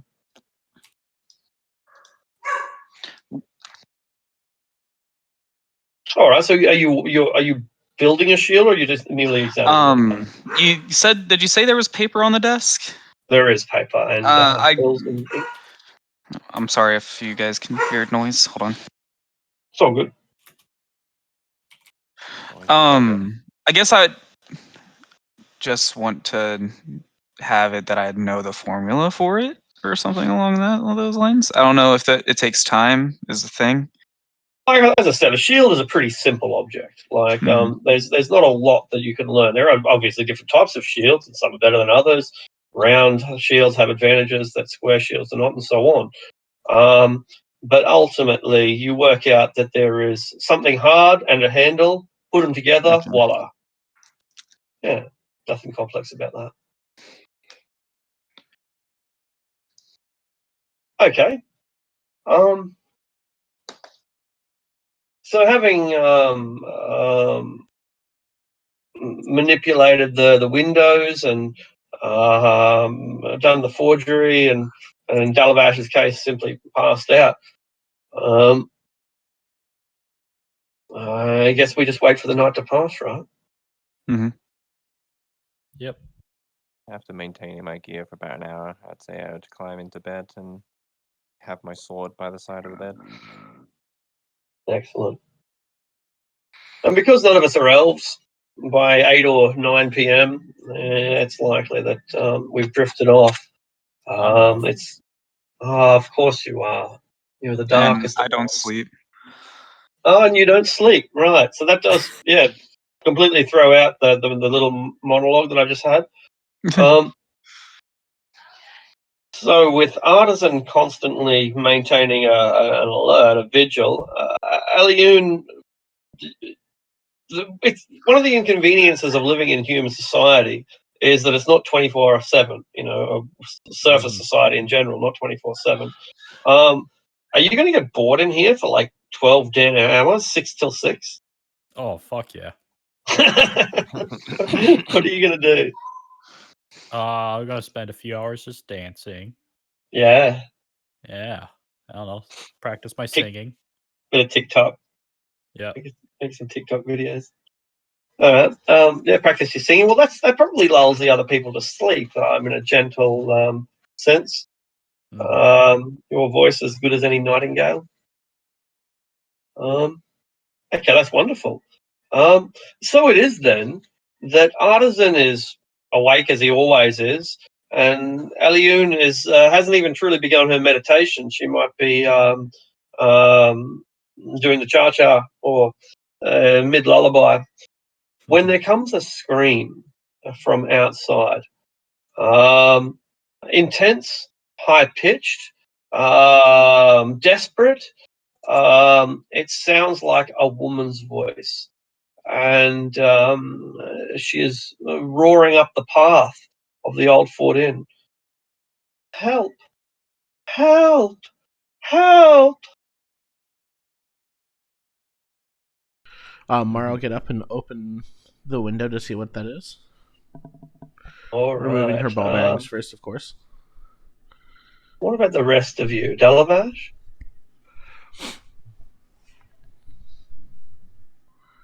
I heard this too. I will. Yeah, absolutely. Like your sleep is disturbed, and you're woken up by the sound of a woman screaming desperately for help out in the courtyard. I will say, can anyone get us out of here? I'll try to open it. Obviously, can't open the door. All right, Alien. I'll quickly throw my cloak on, and then prepare to open up the door.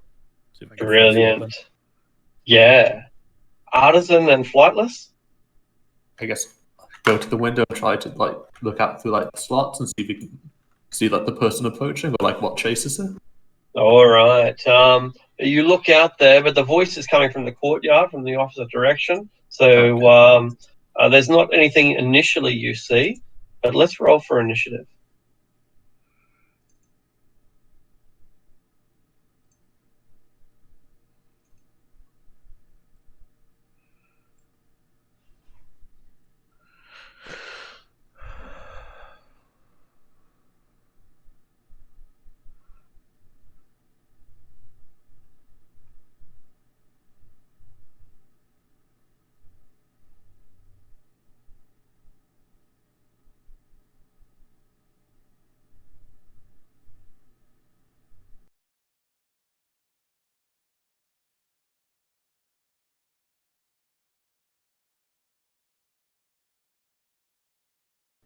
Did my Discord bug? No, I am No. loading things. Oh, okay. Yeah, sorry for the silence.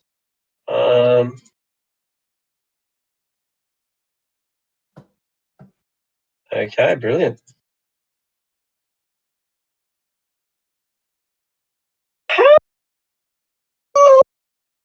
Life is in danger. And Eleanor, as the window is thrown open by Myra, you look out to see a fair maiden, if ever there were one. Her hair is platinum silver, which is the same color as her wings. They shine with a metallic gleam. Her face is beautiful and yet alien enough that it's quite clearly not human, angled so intensely down towards the chin with pointed ears that give her the look of an elf. But an elf with wings, something that you've never seen before, and perhaps until today, something that you'd never heard before either. What do you do? Quite clearly in distress.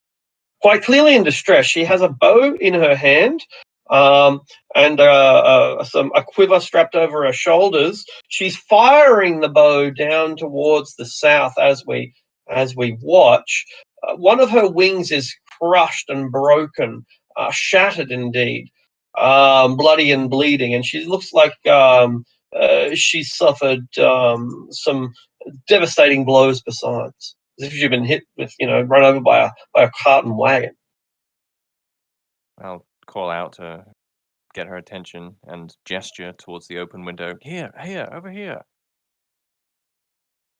Try to have her come this way so she can enter through the window. Sure, I guess make a persuasion roll at advantage, though perhaps you would be foolish to refuse you. Yeah, brilliant. Thank you so much. And with a burst of speed, she spreads the one wing that isn't mangled, and tries to make your acquaintance. All right. Other than that, I will make some room so she can get through and grasp my sword, which I left by my bed. I'll be right back. All right. Lady Eleanor. Yeah, I'll just make some room so she can get through the window, and then grasp my sword, which I left by my bed. Perfect. Alien. I'm gonna quickly throw on my armor and just find my crowbar to open up the door if I need to. Sure. What sort of armor do you wear? Studded leather. Right. So you can probably sleep in the studded leather. You don't have to, but there's nothing No, wrong with no. sleeping in studded leather. No, No, she no. sleeps You probably naked. sleep in the nude. Yeah, of course Yeah. you do. Illustrate workshoppers always nudists. Makes sense. All right. So the studded leather shouldn't take too long to get on, and yeah. Naked dark elf chick dressing up in studded leather. I'm just going to leave it at that. Okay. The elf maiden with her broken wing is not going to provide any assistance in limbering over there. She perhaps foolishly takes a shot into the distance at disadvantage due to her intense injury and misses, and then limps over in our direction, not quite making it, slowed down as she is by broken bones and general fatigue. Mara, you're leaning out the window. It's a small window. It's about 2.5 feet wide, 2.5 feet tall. You can fit through it, but it's a squeeze. And the woman is leaning towards you, and she fires at something that seems to be just outside of your vision, behind this bush or something.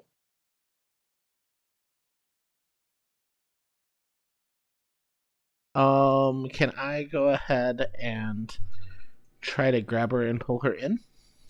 You'll have to. You need 10 foot of reach to do that. So you can either hold your action or get out.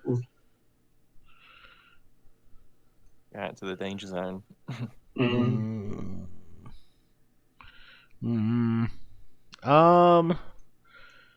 I will hold the help action for when she gets closer. Excellent. Because it's an acrobatics check to squeeze through unless you're small. So you'll be able to help pull her through. Okay, flightless. Well, he knows the door's locked. There's not much he can do. But he's going to, I guess, just look to Artisan. Just hold his act. Well, I guess take the dodge action. Yeah, absolutely. And Artisan.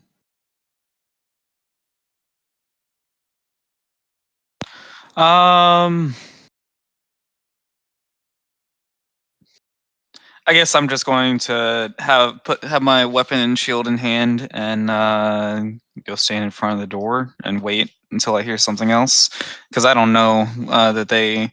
I just heard screams. I don't know that they're helping someone inside. Excellent. I don't know. I guess I get and take the dodge action or Absolutely. hold action for. I'll hold action for if anything tries to come through the door. Absolutely.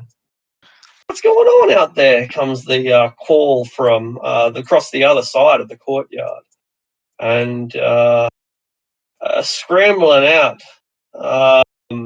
Mara, you might just be able to barely make out. That window's still closed. I didn't realise. Open it for you. That's better. You might just be able to make out Odin up here running towards the conflict. Holy moly! This is why we do it after the doors and the windows after dark, he says as he lets rip with a shot of his own. All right. Dalabash.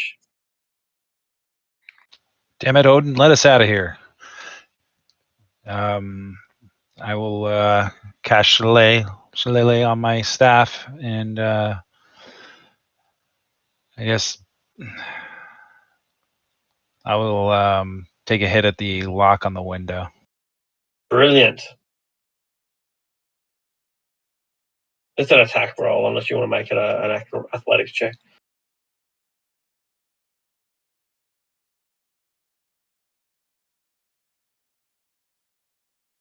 All right, that's enough to smash, to at least hit a window anyway. Roll for damage. They're not very strong, they're only slats of wood.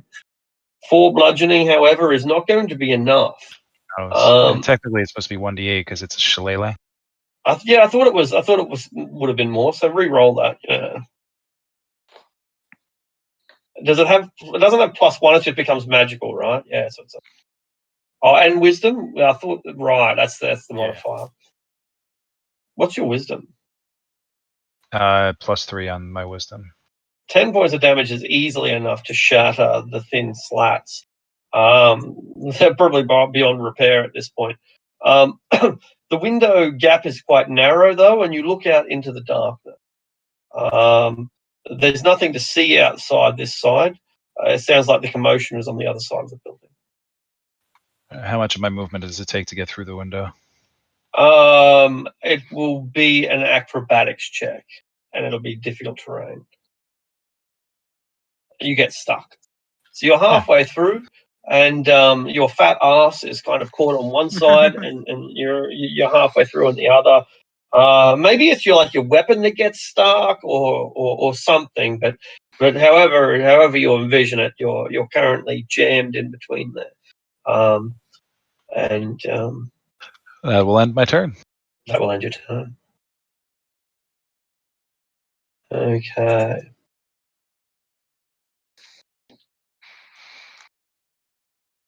A savage creature that seems to be more pig than human stumbles out from behind the bushes. It bears an axe in one hand, a pretty primitive stone axe, and the leather and hide clothing that it's wearing is largely torn. The brutish creature sniffs the air, gives a bit of a grunt, and comes up behind Princess Arlina, the winged elf, that is, and attempts to drag her off into the night, not to killing her, but wrestling with her. Where is she there? And nimble though she is, she's unable to resist the boar's strength, and he begins to drag her away.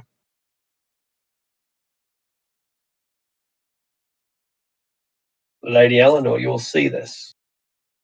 I can't abide that.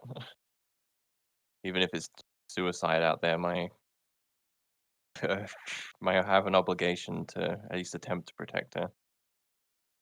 So let's see, 5, and it would be 15, and then I guess an acrobatics check to try and get through the window. That's right, and if Myra wants to use a help action on you, she can. Otherwise, she can save it for the elf. All right, so you have advantage on your acrobatics to squeeze out the window. But you get stuck as well. I'm gonna re-roll that. You're going to use your inspiration? No worries. And that will pop you out. Difficult terrain, so 5 foot becomes 10, but apart from that, we're able to get out. All right, how much movement do I have left? 5, 10. I think I only have 5 feet, unfortunately. Yeah. So I'd say 5, and then it would have been 15 to get here, and then another 10 to get here. That's 25. So yeah, I only have 5 left. So just popping through the window, I'll use the last of my movement to get here. And wielding my sword in both hands, I'll point at I'll gesture at the wereborn and say, "Stop right there. Unhand her." I'm standing there, not even wearing armor. I'm barely clothed. And he seems to be deciding whether to toss the elf away and grab you. But then when he looks at the elf, he realizes that this is the better prize and chooses to ignore you. How dare. Oh, I do still have my action. I can't attack him from here, not with a sword. Let's see, is there anything I can do? Not really, no. So I'll just let it be.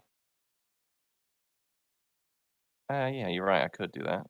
I'm within range of her, so I'll grab hold of her. So now it's a tug of war between me and the wereball.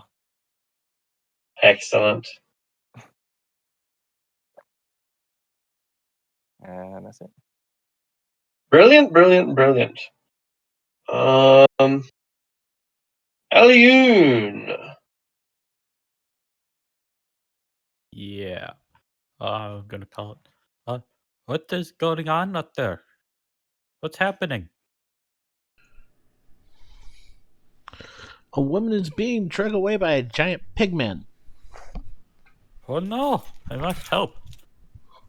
I'll take out my crowbar and try to lift the door off its hinges. Yeah, absolutely.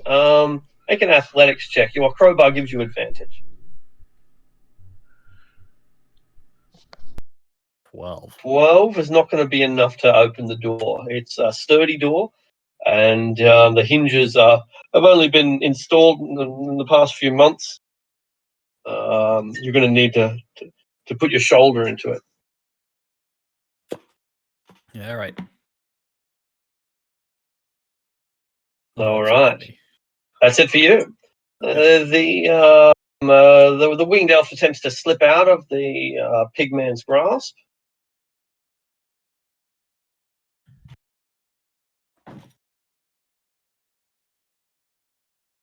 And she just barely manages it, though he rips out several handfuls of feathers in the process. And because that's her action, she can't now disengage and also move, so I guess she's going to have to provoke an attack of opportunity from him. He'll do a fresh grapple check, just tries to hang on to her all over again.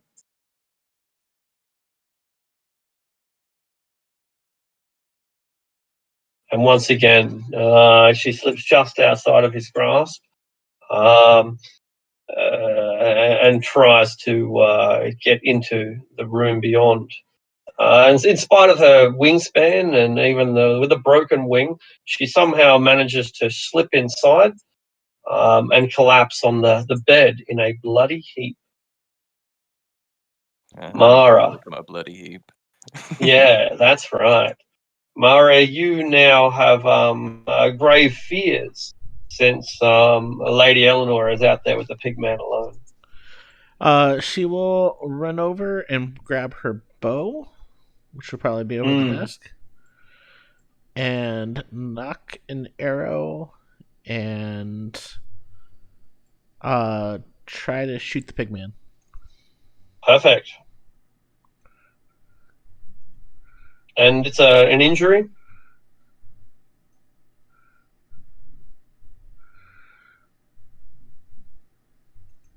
But no sooner have you wounded this creature than the arrow seems to pop out and the wound begins to heal. Mara will frown.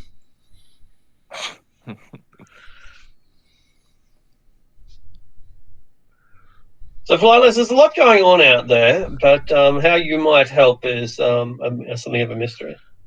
Yeah, so, I mean, he can't really do anything locked in this room, so he'll get to the door. I guess he'll knock, just because you're the innkeeper outside. I guess he'll just knock on it to get the attention that he wants to get out. Doing his best. I guess his action is he'll just do the help action with artisans. If he decides to knock down the door, Flightless will help him. That's a great choice. So, Artisan, Flightless is giving you a hand with whatever, if you choose to knock the door down. Yeah, I guess I was going to try to knock the door down. What would I roll for that? I guess It's an athletics check. Okay. And you'd have advantage because I'm helping you. Athletics at advantage, huh?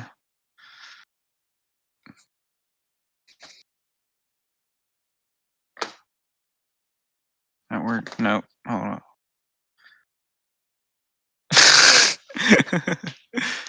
You give the door a Gets in the way. push. Can I use my inspiration on that? Absolutely, yeah. So I'm imagining you pushing at it and looking at Flightless, and it's not opening. 11. No, it's a strong door, strong lock, weak artisan. You're right about that. Get away from her, you monster!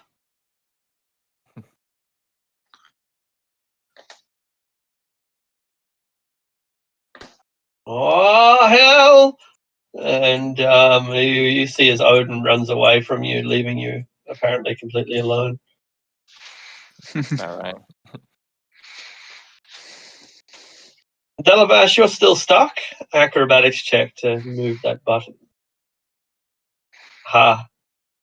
DC is 10. You've gotten 2 9s. I'm going Oh my to God. use my inspiration, I guess. Here. Roll All get, right. get out these damn windows. All right, so you slip out. It takes you 10 foot of movement to, get from there to there. That's right. You've still got. It doesn't take you an action though, so you've still got your action, your bonus action, and all movement but 5 feet, 10 feet.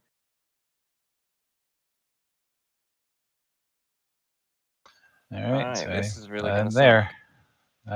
That's the end of my turn. Awesome. Do you don't have a light source, do you? I don't, but I do have dark vision. Right. I think I need to turn off universal global illumination. That's right. This. Cool. Can you still see anything? I cannot. Cannot. No worries. There is it's the full moon though. There is the full moon because of the first of the month is always the full moon, and this is the first of the month. For anyone who wants to keep a calendar, there is that option. So I'll put down a little bit of light because there is a little bit of dim light. Maybe I'm working at it too much, but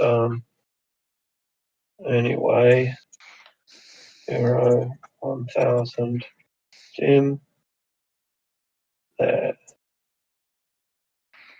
maybe that works.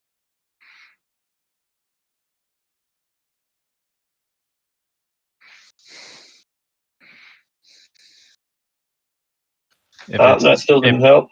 If I need to take back, I would do coming out the window. If it was pitch dark, I would have done my produce flame, which is an action. Yeah. So I'll go back, I guess. Yeah, do that, and I'll give you 40-20. Is it like a 20-20, like a torch? Is that how much light it produces, like a torch? Yeah. Okay, cool. But it's 10-10, not 20-20. Oh, is it only 10-10? Is it right? Okay. So, but that would have been an action. So no dash. Yep, that's moved back. absolutely correct. All right. Okay, cool. The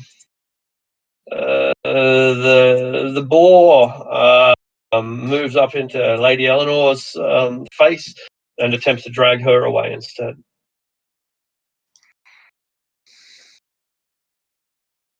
I will resist with athletic.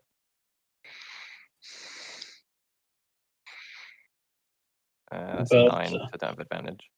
The oiled pig just can't quite get what he needs. Maybe his hands are still filled with bloody feathers, but you just barely slip out of his grasp. And what do you do?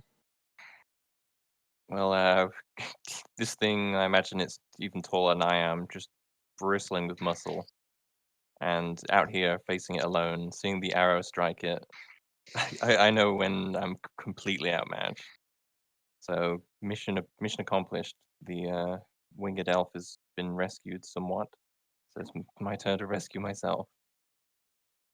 So I will. It's not going to need an action to squeeze through the window, will it? No, just 10 feet of movement as long as you make the acrobatics.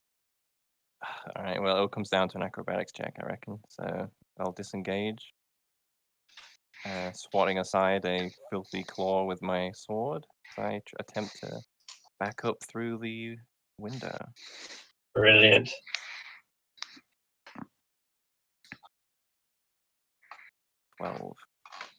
12 is going to be enough. The DC is 10 to get through the window. Shoot. And then I'll hold my position here in order to protect these two. Brilliant, brilliant, brilliant. Eliwin. I'm gonna try opening the door again. Might as well. You have advantage with your crowbar. Pop goes the weasel. Thunk. Although, actually, just looking at how massive the wereboy is, does it seem like it could even fit through the window if it tried? Oh, it would be a tall order, but yeah, probably going to be harder than it would be for you. Hmm. Where's all the noise coming from? I'm guessing like down here. Yeah, that's exactly right. Yeah, right down there. Well, considering its prodigious bulk, you mind if I amend my movement and move it a little bit further back? Absolutely. Alrighty. I'll come down here and just yell, "Don't worry, guys. I'm here to help."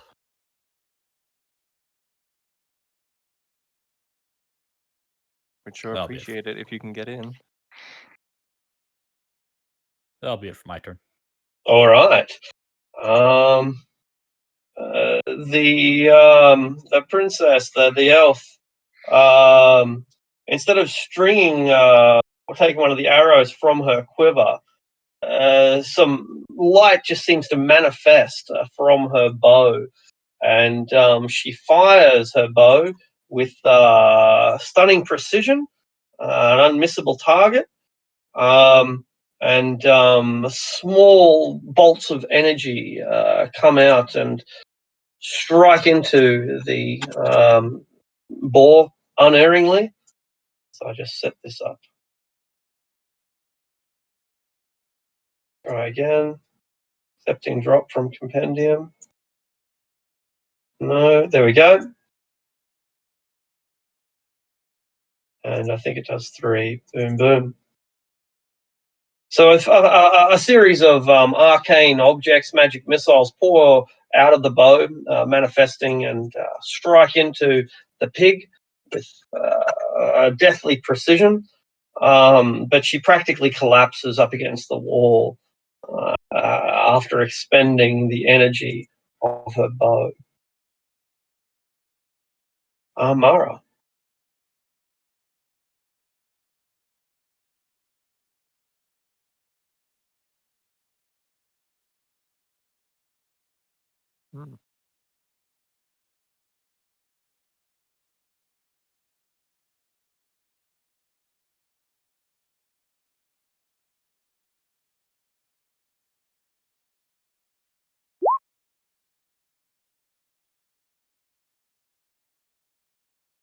Excellent. Nice. Just turns into a wall. All right, flightless. Artisan just can't seem to manage a door. Maybe it's because he's a craftsman. He can't bring himself to, break He down is this crafted, object. not break it. That's right. But considering he just sort of blinked and it's dark now, he's going to grab a torch from his pack and use his tinted box to light it. Yeah, sure. Yeah, there are candles in this room. So anyway, you probably put them out so that you can sleep. Light. Let's see. Oh, then I suppose a candle would probably be better than a torch indoors because no smoke. He'll use his tinderbox to light one of the candles and carry that. Sure. I'll give you light. Legacy lighting. 20.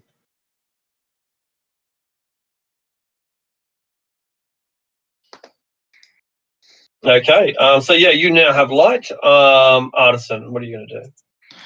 I'm going to try to crowbar my door. Advantage with your crowbar. All right. Is it still an athletics check? Yeah. It is an athletics. That's right. Yeah. Okay. 14. 14's almost enough, and so you pry it open enough to see through it, but not to actually get through it. You can see Aliun on the other side. You busted one of the hinges, but not all of them, and so the door is kind of a bit of a twisted wreck at the moment.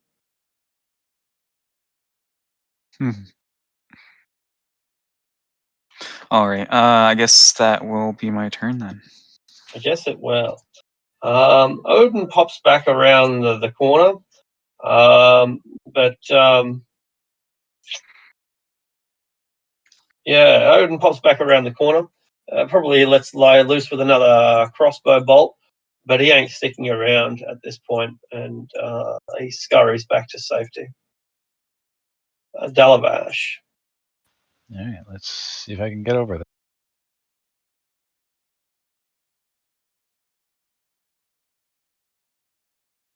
I will dash. I'm in darkness. How did I get? Right. That's all I got. No worries. I thought End of my Flock turn. is it. There we go. Okie dokie. The werewolf runs up to the window and tries to bash at it, trying to work out why it's where it's gone. So it's an intelligence DC 13. And as it turns out, brute force is enough to smash straight through an illusionary window. He knows where the window used to be and just sticks his hand right through it, effectively dispelling the illusion, or at least its magical nature becoming apparent to him. He attempts to squeeze through the hole and has disadvantage doing so. Pop, Well, he's in here with us. I imagine that imagine it would be a pretty amusing sight if it wasn't so terrifying. Yeah. I guess he But- breaks the windowsills as he comes straight through it, just so strong that breaks the formwork and lands in front of you like a lump of lard. Eleanor, this lump of lard has an axe. Yes. Also, some pretty scary-looking tusks. Let's see.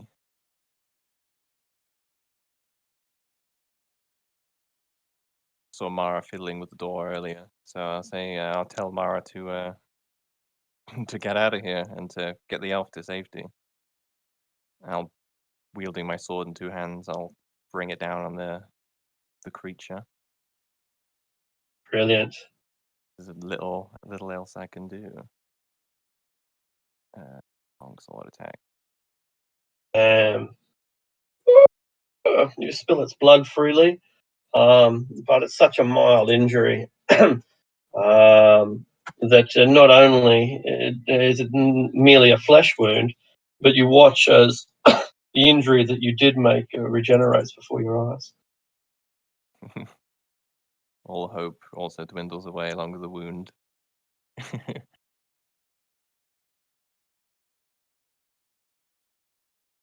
Eliune, there's definitely chaos going on the other side of this door. Okay. I'll stick my crowbar right above where the lock is. Where the latch is. Yeah. I just kind of try ripping the latch bolts out. All right. You can make either a sleight of hand check or an athletics, since this is something of a precision effort. In either case, you'll have advantage. I'll use inspiration on that. No worries, because you almost dropped the crowbar on your toe. You rip it off its hinges, or rather, you bust open the padlock. Not the padlock, but the latch, whatever. I know that you know what you're doing. And you open the door with the minimum of mangling, I suppose. Removes the latch, but not the hinges. You look in to see a chaotic scene as a man-pig is being hacked away at by the collective party. But there's not a lot of room in this area for fighting. Yeah, I'll step around the corner down this way and say, quick, get out of there. And pull out my rapier in case anything comes up close to me. All right. Okay. The princess is kind of terrorized, and without much hope of being able to shoot them with her bow, the best she can do is to try to use magic. And enchanting the boar to remain where he is. She doesn't count on its iron will nor its piggish mind. And when this doesn't work, she backs herself into the corner and hopes. Out the door. But she wipes away from some blood from an earlier wound and says, "Nay, I shall not flee while there are yet those that fight this evil." Flightless. You just skipped me. Did I? Right. Mara. Well, shit. Mara is going to pull out her emergency dagger. All right. You're not sure from where, but she pulls it out. And she will go ahead and try to stab this beast. No worries. And fails. She tries though, and you make your mother proud, but not your father. He's disappointed. I've always been a disappointment. It's fine. Flightless. Are you a disappointment? Always. I mean, if Artisan can't get this door down, there's no chance that he will. Like, he'll be able to. He's going to keep helping? Yeah, he's going to continue to help. Like, he can't do this on his own. Like, if 7 foot tall, like, machine man can't do it, what's the chance that, like, 9 strength Kenku can? Machine like Man, who ironically doesn't have any strength. It's funny. Well, let's not get into a debate about whether Wizards of the Coast should reinstate racial, stats or not. Are you shitting me? Good job. All right. It would seem that you've got this like do not break the door down protocol. When the dwarves built you, they specifically, there are the 3 laws of robotics. So you cannot allow a human to be harmed. You cannot allow a door to be harmed. See, it's the game's way of telling me fuck you for choosing woodcarver's tools instead of carpenter's tools because I had replaced it. Yes. You could have just removed this door with your carpenter's ability. Yeah. No. I just picture you just knocking on the door, trying to get it to open, because that's what you've seen happen before. Knocking on the door opens. Yeah. Excuse me. Knock, knock, excuse me. Yeah. It's always worked before. Can we hear, like, Odin? Yeah, you can, if not hear him, you can hear the twang of his crossbow. Boom! But it lands into the wall beside the door, and doesn't actually land. Oh, shucks! See, this is why we don't open the doors and the windows after dark. I'm gonna have a goddamn outbreak of lycanthropy on my hands.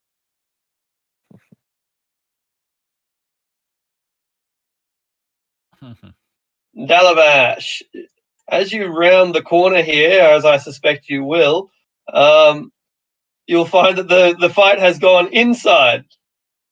Look at him like, Jesus Christ. There's a giant greased up pig in here. Can I see? Is that the pig at the window? Yeah, that's the pig at the window. That's right. How much is that piggy in the window? I will do. I produce flame. Brilliant.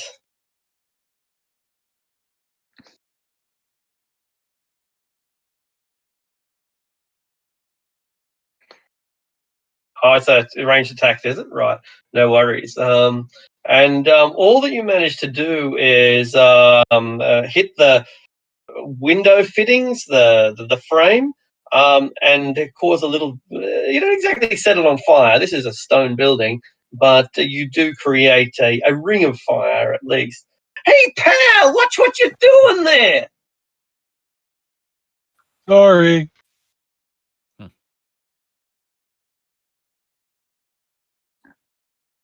All right.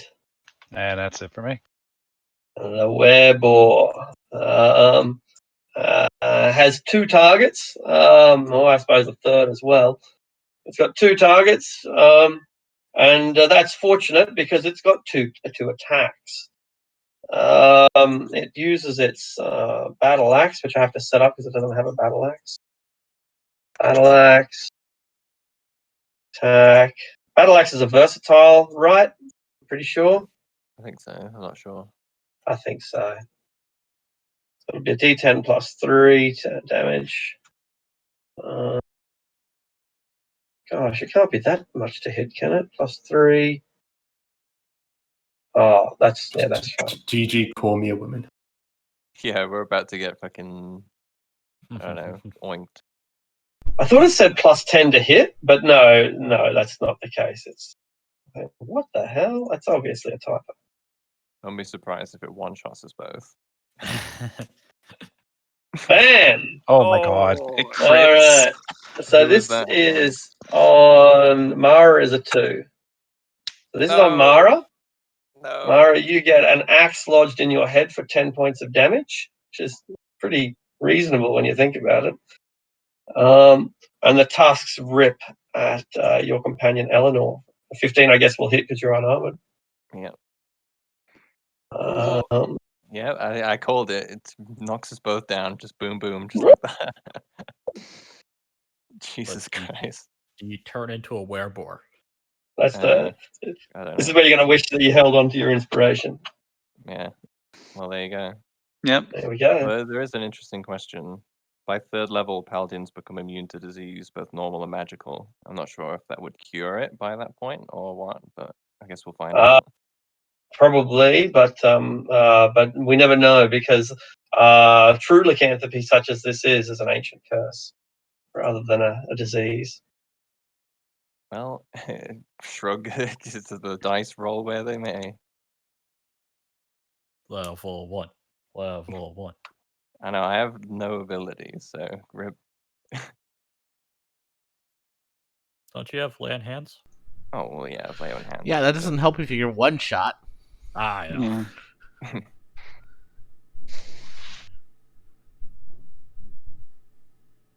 Doesn't help Yeah, that we've his got- dice have just been super good.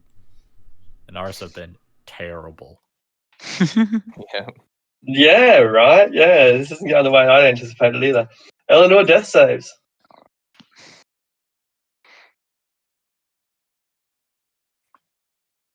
Oh, death save, right. It's my turn immediately. There we go.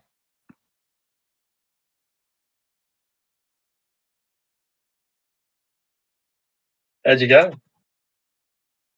19. That's pretty good. Not good enough, but it's pretty good. You'll be hanging on for a while.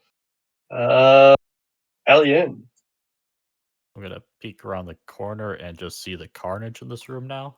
Just Yes. blood everywhere. I looked away for Fuck yeah. 3 seconds. He rips the axe out of the back of Mara's head, like in front of you. It's just like she is dead, man. You look at her, she's already dead. I guess I'll run in here and try to help. I'll give him the old pokey TPK. pokey. She's TPK. TPK. oh my god. It's a 15 well, do it. me and Artisan are safe in this room with the indestructible door. 15 does it.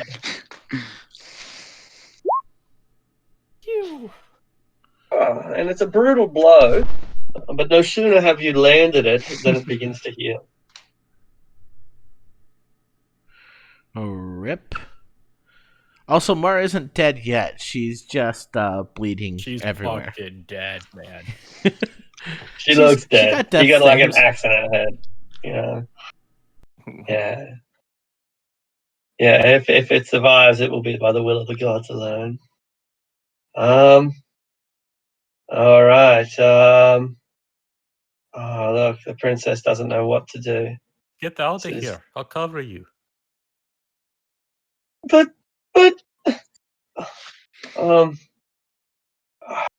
all right. She fires her bow. hoping that that will make a difference. But I'm a class 10. I don't think it will. I think they got natural armor. Natural armor 11. Lol. So not quite enough. So she fires her arrow, but it just bounces off its thick hide, and she does get out of there. Mara death save.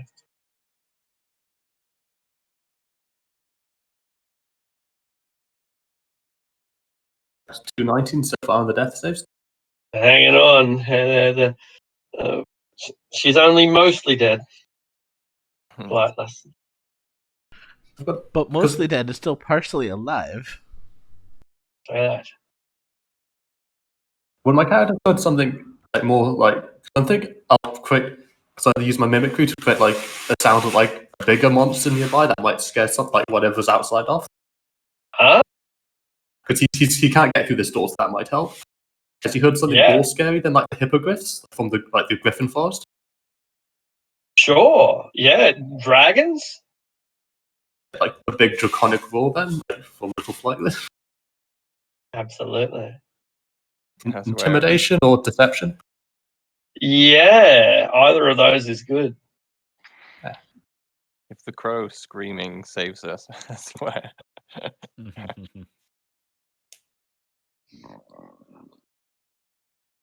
Like the pig. Deception. Yeah. I suppose it's the same. That I'll use my inspiration. All right. Make it count. 15. All right. The boar looks over his shoulder and panics. And sees Dalavash outside and wonders if maybe he's the dragon.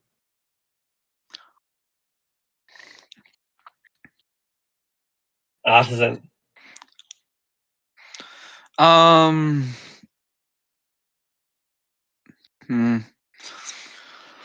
At this point, I just want to break the door down. I mean, that's the goal. Huh? Can I make a weapon attack against the door? Yeah. I'm also going to be casting Booming Blade. All right.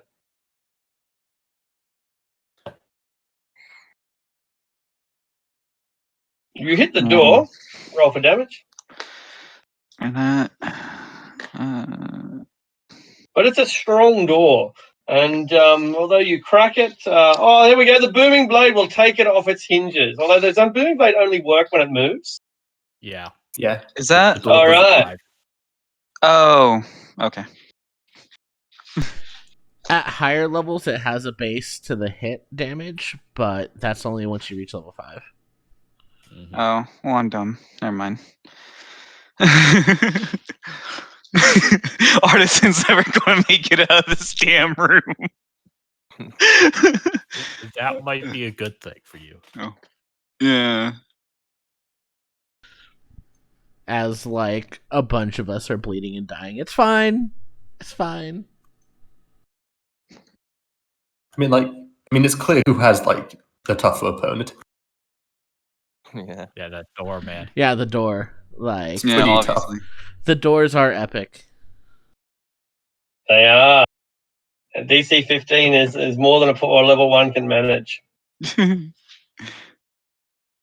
might level up just by beating this door. I think so.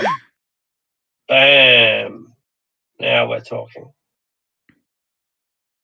So yeah, that's true. Yeah, a crossbow bolt hits the boar in the back of the head with velocity and intensity.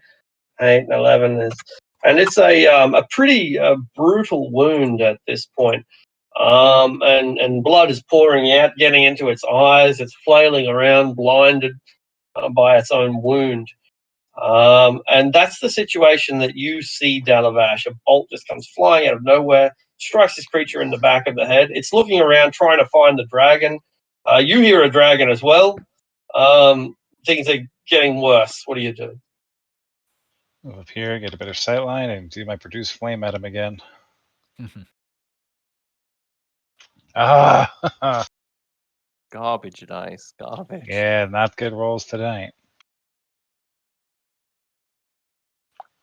All right, you Yeah. do your best, but I'll back up a little bit. all you do is burn some of the nearby trees.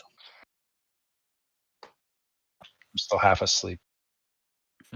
Okay, the werewolf jumps out of the window. He needs to get away. I'll take a swing at it. All right. It's probably a mistake, but Poke. oh, And you whip at it and slash it. It grunts in agony. And with the other two down, its instinct tells it to charge. So it does charge Dalavash. Oh, this isn't going to end well. No. Bam! And sends you flying with its tusks. Make a Constitution saving throw as the boar runs off into the night.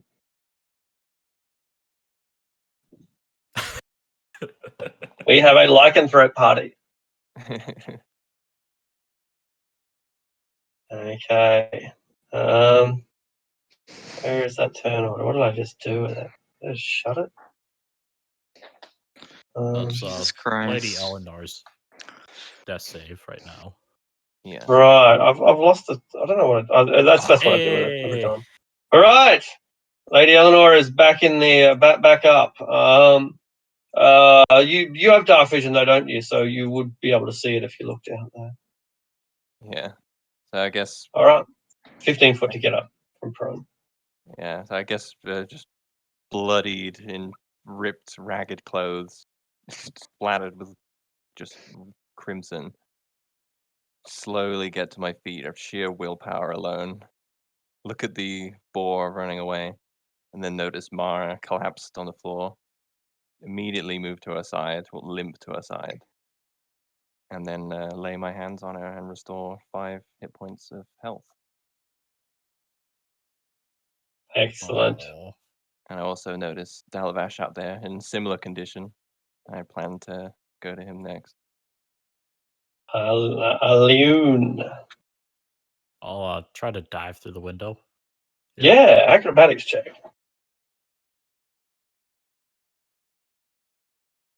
All right, and you leap through there like a gymnast. It's way out there now. Still make it. Charge him down and just kind of lunge at him. All right. Oh.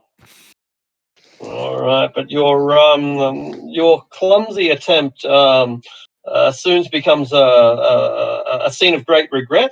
Unable to deny the challenge, the boar turns back to face you. Uh-oh. Helena comes to the stays for my me. turn. Helena comes to the window and tries to fire upon it to deter it and drive it off. And it's straight between the eyes. Bonk. And the boar is looking seriously injured for the first time. Mara.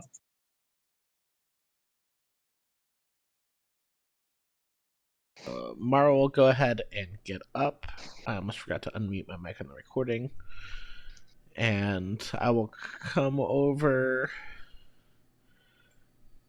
to here. No, to here. And I don't see the boar. Probably not, no.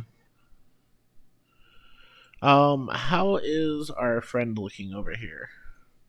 He is just, he got run over by a horse and cart. Oh, is he down? Yeah, I'm down. All right. She's gonna try and dash through the window. All right, make a acrobatics check. But you get stuck. Comically, which blocks like Arlena from firing through as well. This building is Elena went kicking before our me, but ass. yeah. The building is the greatest enemy in the campaign. So- you will never defeat it.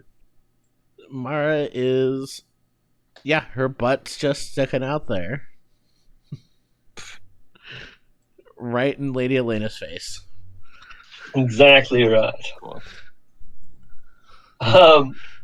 Flightless, the door is mangled and snapped and broken and twisted, but it's still an obstacle all the same. He's got a rapier. Like, I guess he'll try to pry it open with that. Sure, Given it's that pretty might be weak. a sleight of hand check or something, because you're not going to be able to knock down a door with a rapier. I suppose just an unarmed kick, then I guess. Yeah, sure. Yeah, It's a strength check. yeah, make an athletics check. Yeah, the door is mangled and weakened, and after all the effort that Artisan put in, Flightless is the one that actually gets it, and he uses no more in force than he's been using. But weakened as it is, the door is yours for the record. You can add that one to your kill list. Guess he'll take a step so he can see outside. Darn keel stealer. Right? All right. So you look outside, and yep, you can just make out the bleeding boar at the edge of your of the vision, I think. I guess he'll go here, put the candle on the table and get his like short bow ready. Perfect. Actually, there. Artisan, the bird has shown you how it's done.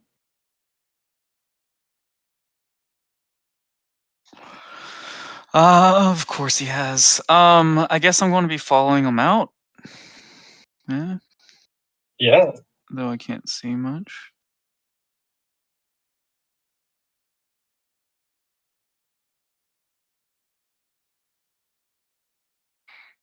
Currently a tiefling lodged in the window.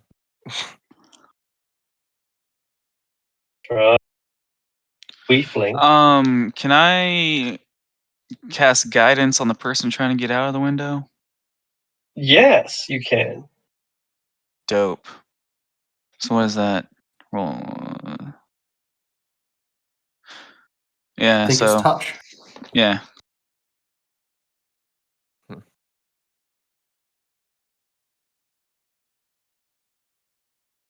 Touch. Like smack on the buttocks. Yeah. just smack on the ass. You go, girl.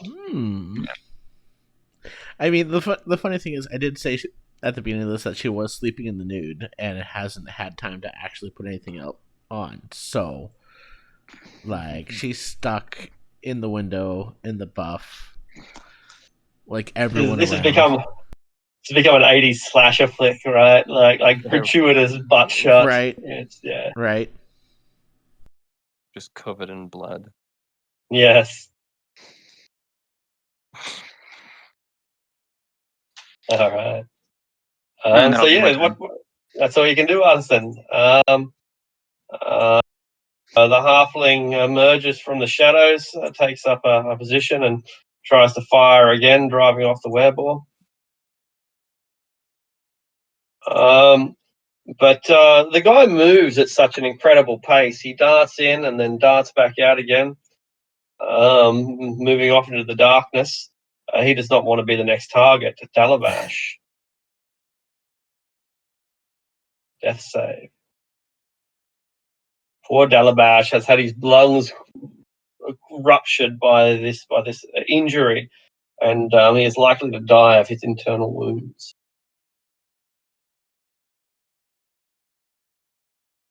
The wereball will not take this challenge lying down, and thus swings his axe.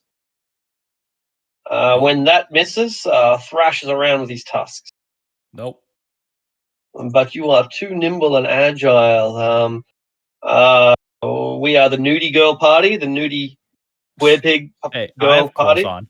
You got clothes on. Oh, that's right. You were putting your armor on. That's right. I didn't remember Yeah. specifically saying that. All right, so that's good. And he lashes out at you, but you are just too quick, Lady Eleanor. There is a fat ass in the way. I will push upon it Ha! to help her fit through the window. You can make an athletics check to dislodge her. Done! You push her out into the open, and she falls unceremoniously onto the ground. All right. Thank you, my darling. I needed a hand. Uh, Yeah, it's my turn to get stuck now because I see Dalavash out there. He needs some healing, and I can't He just does. stand here. So it's my turn to get stuck. No. Oh! But you tumble are the through there. greased pig. That's right. Yeah, okay. The Pass blood through. works well to help you get through the window. Little lubricant. Yeah, so I'll step over and move over to Dalavash. And see, my lay on hands pool is empty, but I will draw deep upon the light of my radiant soul and use my second pool of healing to give him one singular hit point. All right. Back Use it from the well. brink. We're gonna have just so Yay! much random healing. Indeed. Yeah, I'm Well, starting to think now that I'm Spare the up- Dying is going to be a good thing for me to get. Huh. It's hard to argue with Spare the Dying. I mean, next level, I'm actually gonna have healing. It's just Yeah, me level too. 1's hard, man. Well, I have healing, but I only saw the freaking boar through the window. I couldn't see anybody else, and then I got bored. Yeah. Yeah. Oh, come on. This is entertaining enough. How could you get bored? Exactly. Ah, Yay. that's a pretty good one. Don't All right. encourage me. Just don't encourage me. Credit where it's due. So, Lady Eleanor, Alwyn. Yep. I'm gonna just start twirling and dancing around all his attacks. And give him a good old Brilliant. slash from the back. It drives him nuts, but it's a crippling blow. As you drive your blade through the back, you look down and he begins to cough and splutter and loses a lot of his strength, a lot of his momentum. This might be it.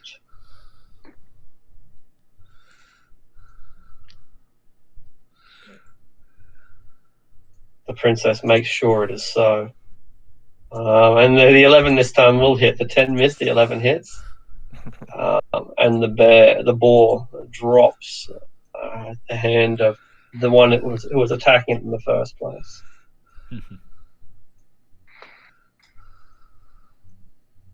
Huh. Phew. That was a close one.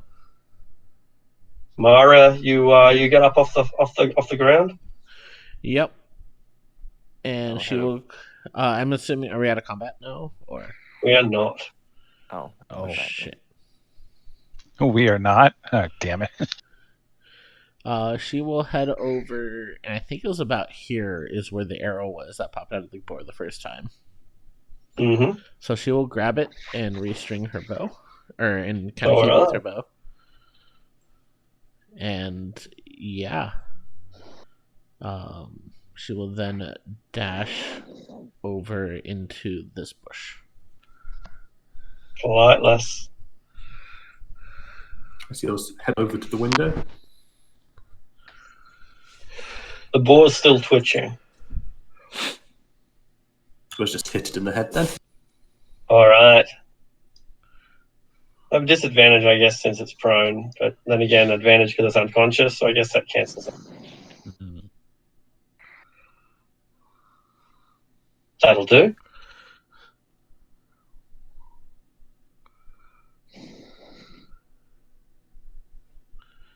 That's disappointing.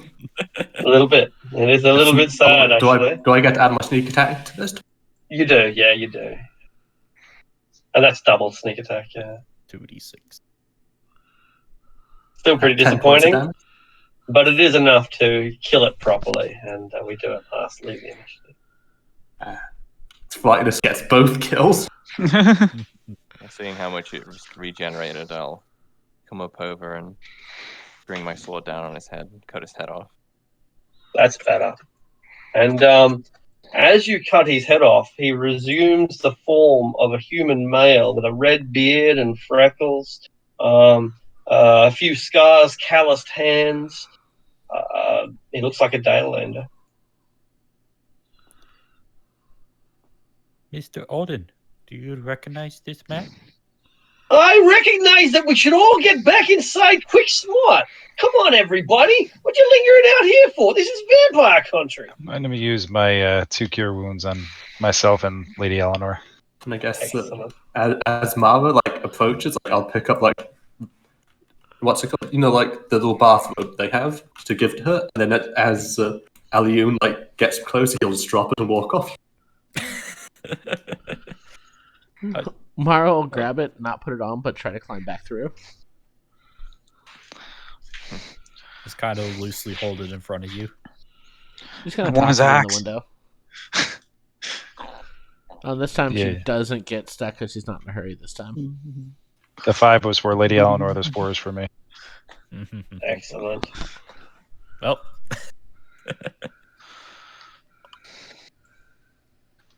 I guess I we're... guess I could.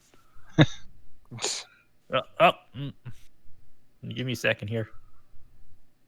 Good lord. The dreaded window. The dreaded window. While All people right, are everybody. filing in, she actually puts on the robe. I'm still stuck in the window. Stupid Guidance. windows. Guidance to climb through the window. We'll just watch you stuck in the window for over 10 seconds. I'm just wiggling around. You hear the front door unlock, and then this door into the main area, the area, I guess we'll call it, unlock. What the hell? You made a real mess of things in here, didn't you? I told you that you're not supposed to open the doors after dark, and what have you done? You rip off the goddamn hinges. Why, you're gonna have to pay for the damages now. This is gonna cost you 100 gold pieces. Well, we heard you were outside. And... What's that got to do with anything? Just because you hear me outside, you think it's okay to break the rules? Someone required help. We responded. That's what we do. Yeah, well, you took it on your own self, pal. And the breakages are your own fault. And you're going to pay for them. You understand? I asked you to let us out. You did not. Are you telling me that my life is worth less than a few panels of wood? Hey, lady. Hey. Lady, you know perfectly well who I am. All right. Look, no breaking the rules. You all should know that. I'll make an exception just this once. But if you ever come back and you ever break another damn thing, you'll be paying for you'll be paying triple. You hear? Triple. Fair enough. I could try to repair it. Well, you damn better well try then. You gotta be useful for something, right?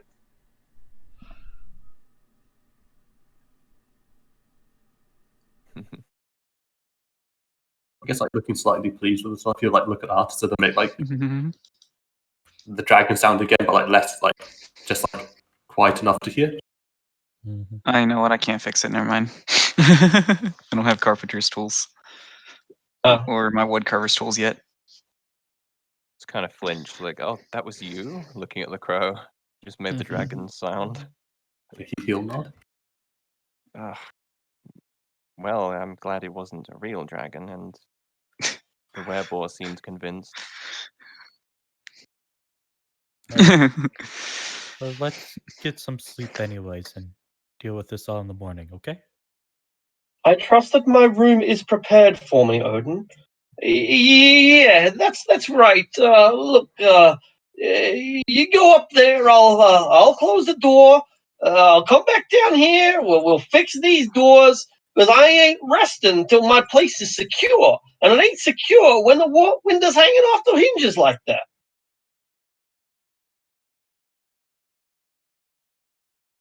Thank you for all that you've done, the winged elf says to the party. I do believe that you might have saved my life.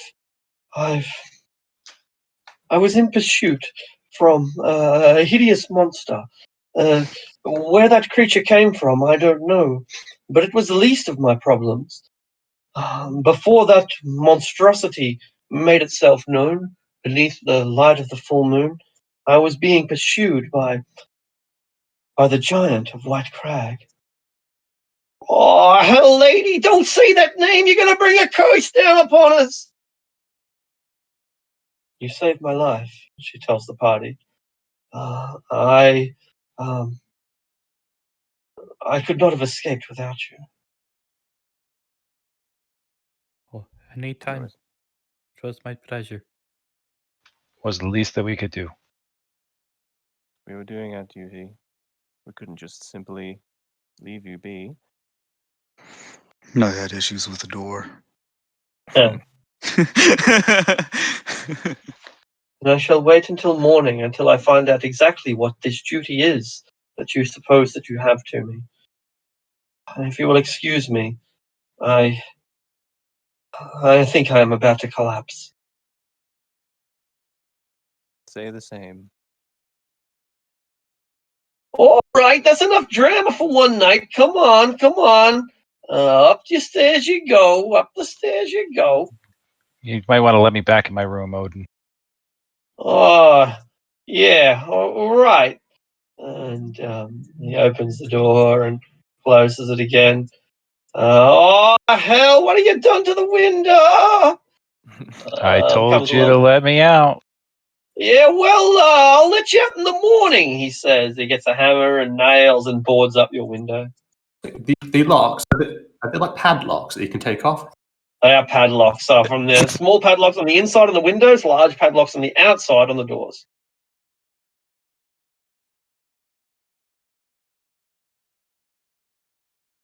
Hell, what are you? You want it? You want it?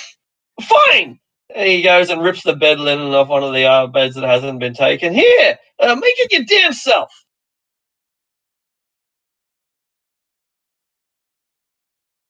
Oh, the pleasure. It's all mine. You know nothing of pleasure, and neither shall I teach you. Yeah, well, I hope not, lady. You probably got lycanthropy or something. I'll just take the padlock and put it on the desk and hope he doesn't like mention it. I hope this becomes like, oh, it's missing, and then leave it. Right, what the hell's going on here? Do this gesture that the door's broken. Oh. And so he gets out more timber and just basically boards the door up with nails. You deserve this.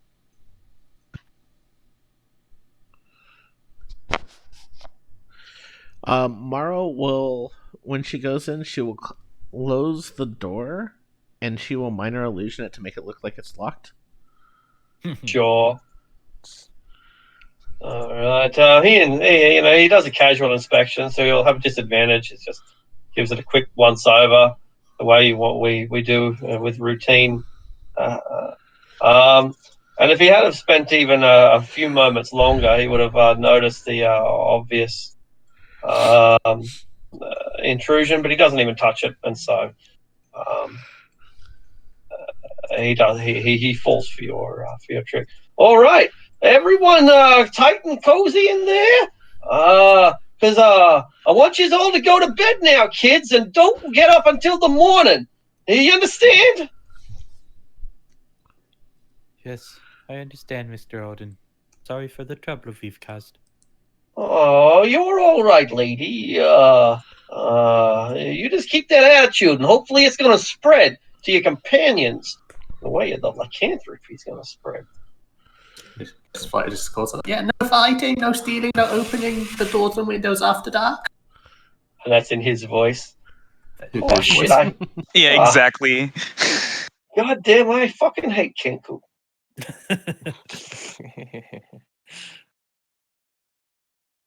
I just imagine how eerie it would be if like the Kenku's just holding his mouth open and that voice that doesn't belong That's how I to him imagine just they do comes it. out They of sort the of pit. open it and the sound comes out. Yeah. Are you familiar with that, like the old Sesame Street skits where the guy can make any noise? He just the Muppet's mouth just opens and out comes the sound of a train or an elephant or something. It's like that.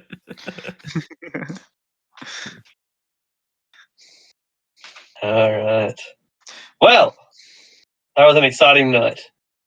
Fortunately, we can settle down and prepare ourselves for the next day. Mm-hmm. Or so we think. At about 2 or 3 a.m., really in the depths and the darkness of the night, there comes a thunderous crash.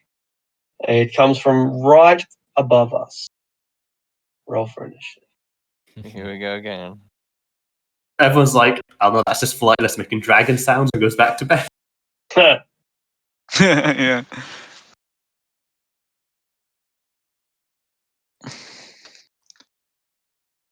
He's tired, but he's not there. He's Yeah. already. Did we get at least like a short rest in? You got a short rest in. Is that a hit die? Yeah, that's right. You can spend as many hit dice, which I guess is 1, as you want.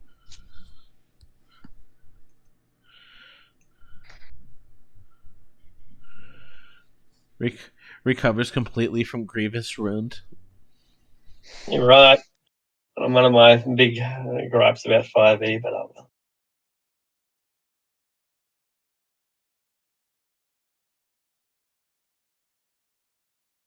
All right. Eliune, there is a tremendous crash from above you. Rocks begin to rain down from the second story outside your window. Yeah, I'll go to the window and just see what's going on out there. All right. Make a perception check as you try to look outside. 10. Okay.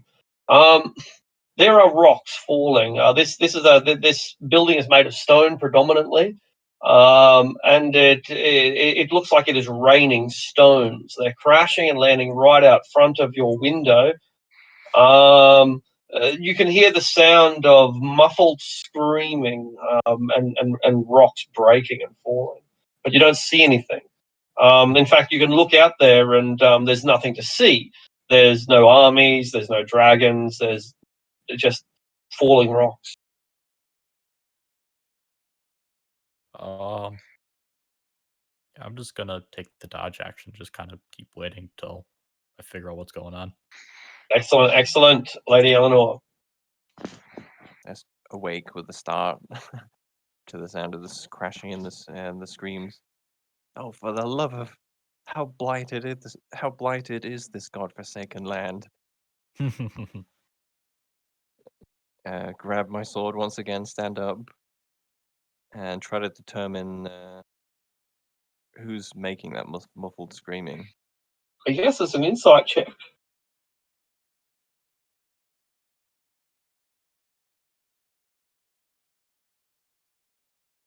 All right, it's got to be Lady Alina. She was she went upstairs. That's where her room is.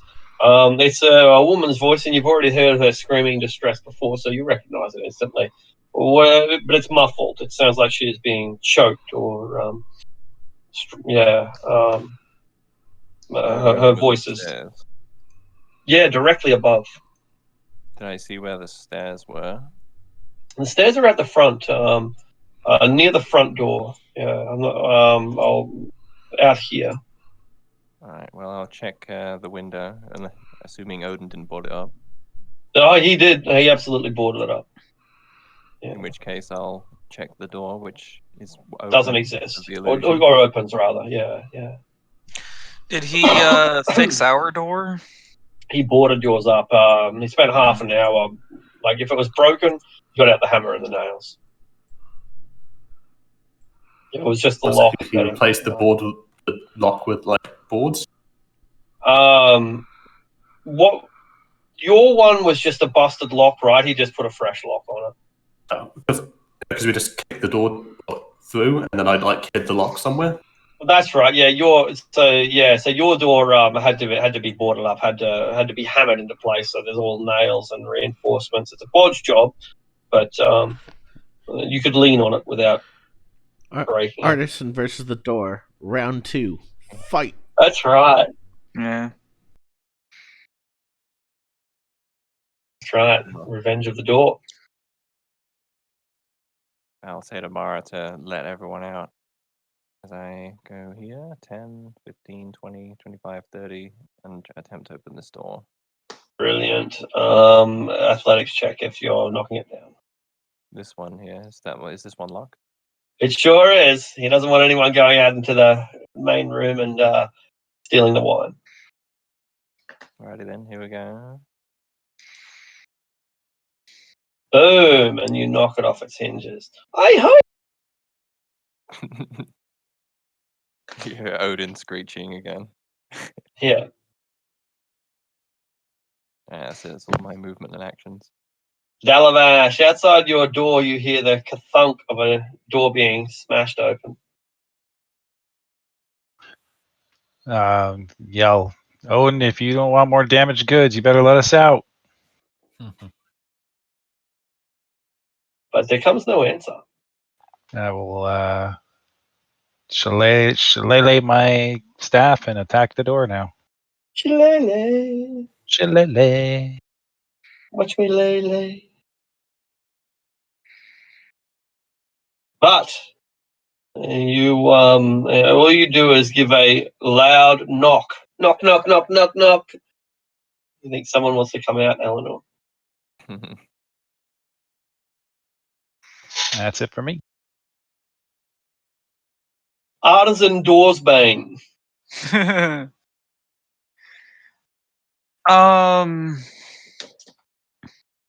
Hold on.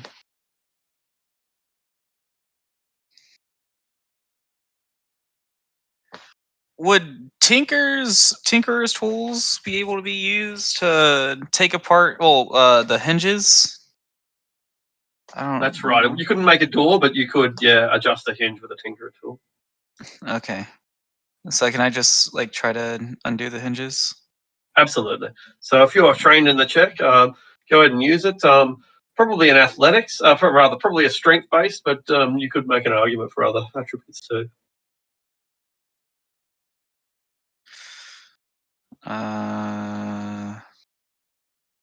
Okay. I could do intelligence, maybe. Yep, absolutely. Okay. It's a sort of engineering at that point, yeah. All right. So the hinge isn't a modern hinge, the sort that you might envision with screws that folds or anything like that. It's really more just a pair of circles with a nail driven through it. So you knock the nail out from the bottom, and it removes the hinge completely from the door. The door, but your door is boarded up. That'll work. Yeah. So that's not going to help. Your door has been completely... because you knocked the whole thing off the fucking hinges. The hinges are fucked. He's come along with some panels of wood and nailed it into place. Ning, ning, ning, ning, ning, ning, ning, ning, ning, like Wile E. Coyote might do. Oh, suppose I can't take that back then. You can take it. You can take it back. So don't the tinker tool's not going to work. So so I guess I can just try to crowbar it open. Go ahead. Athletics with an accurate with advantage. New rule: no crowbars. There we go. Crunch, and it was only a bodge job, but the guy's only pretty short, so he couldn't even get the upper part of the door, and you break it down with ease. So,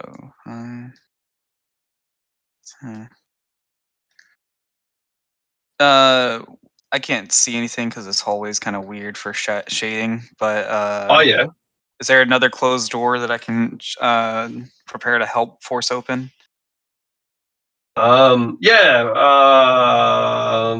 Presumably. So you can take the help action, ready to open a door if the chance presents itself.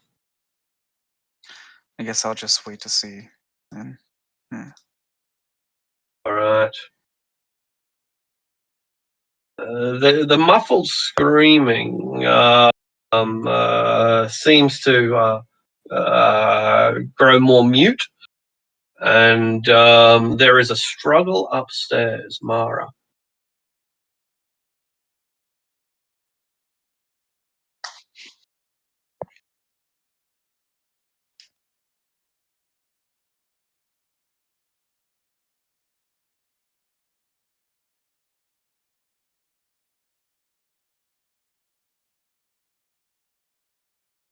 Yes.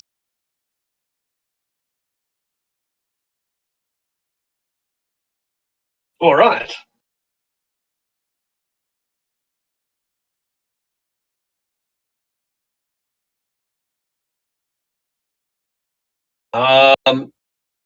No, but from outside, DC 11. Yeah, no, not going to be enough. Try to pick the lock, and you just waste time. As you can't bend your thieves' tools into the right angle that it needs to be. Flightless. So you'll just leave the room and head towards like where this new screaming is. 5, 10.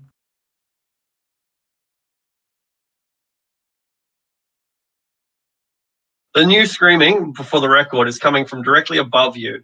It's actually quieter when you move here than it was when you were in your room. So I need to because I wasn't here when we went past the stairs. Like, is that? I guess is it upwards where like Eleanor is? The stairs to the penthouse are outside near the front door of the building. We actually have to go outside. Sure do.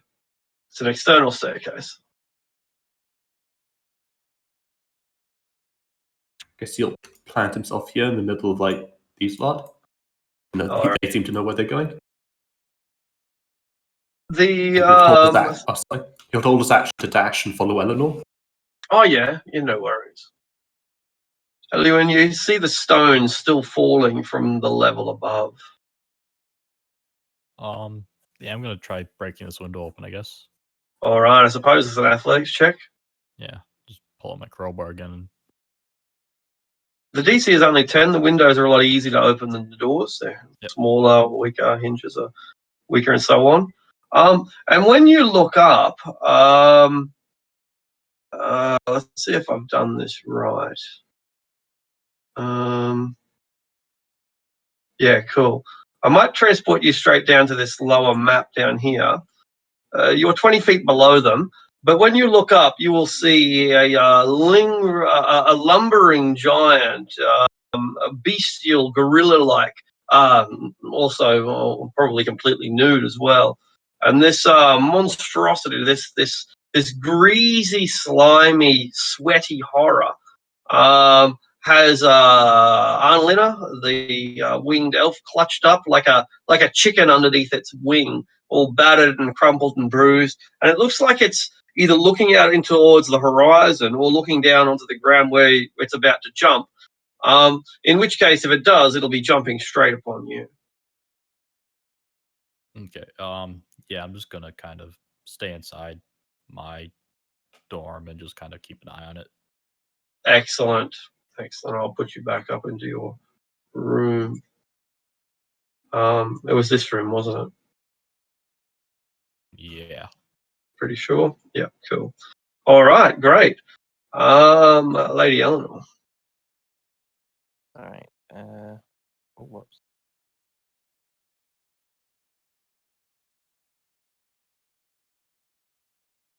All right, so 5, 15, 20, 25, 30. And I'll use the rest of my movement to get to the door. Done. The door is locked from the inside, so you're going to open it relatively easily. Dalabash.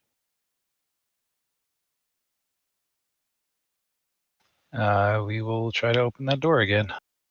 Done.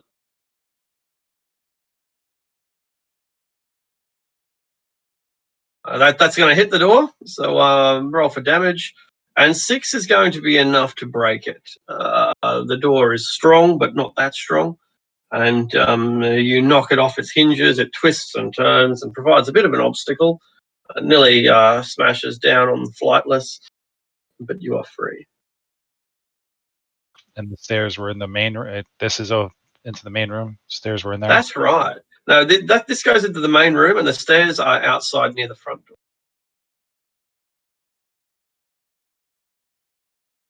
Artisan.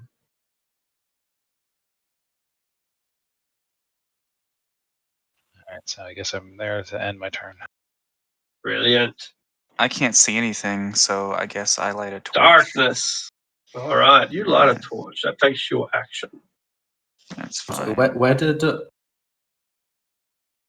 what is her name? Lady Alina go? Up and to the right.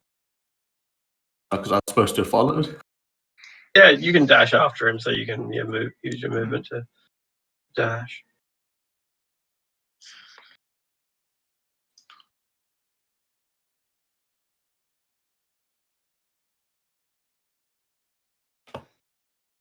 All right.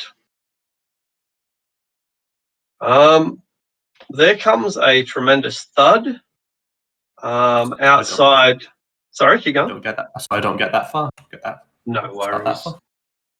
Cool.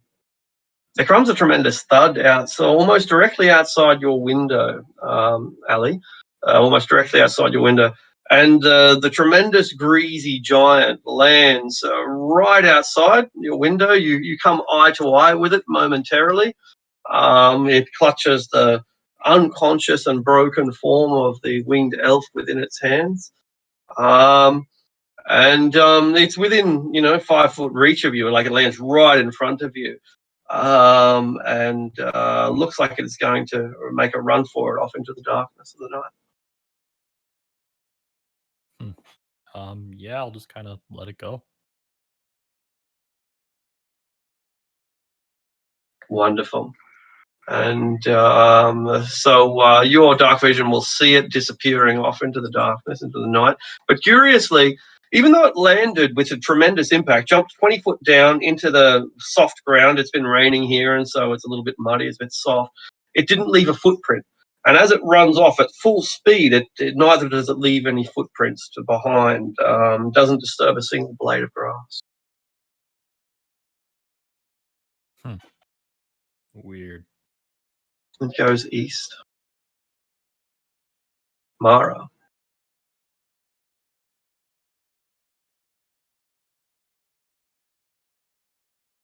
Brilliant. I'm gonna try and finish picking this lock. Thieves' tools, dexterity. But your thieves' I'm tools just done bounce with out of your dice hand tonight, and like man. hit you in the nose. Bang! Like it was a springs into your nose. It's kind of irritating. Bang! Flightless.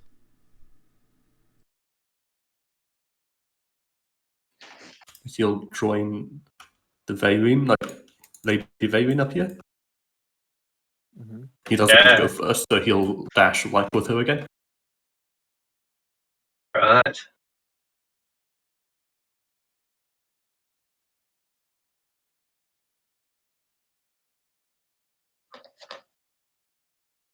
All right. So you're not going outside?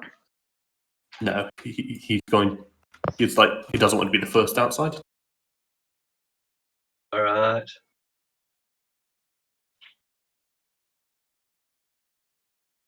Ali, you watch as it disappears off into the darkness. It's probably run about 40 feet or so far, so you'll still be able to, keep track on it for a while anyway.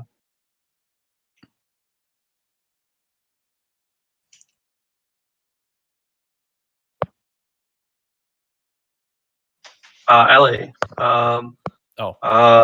it's running off into the darkness.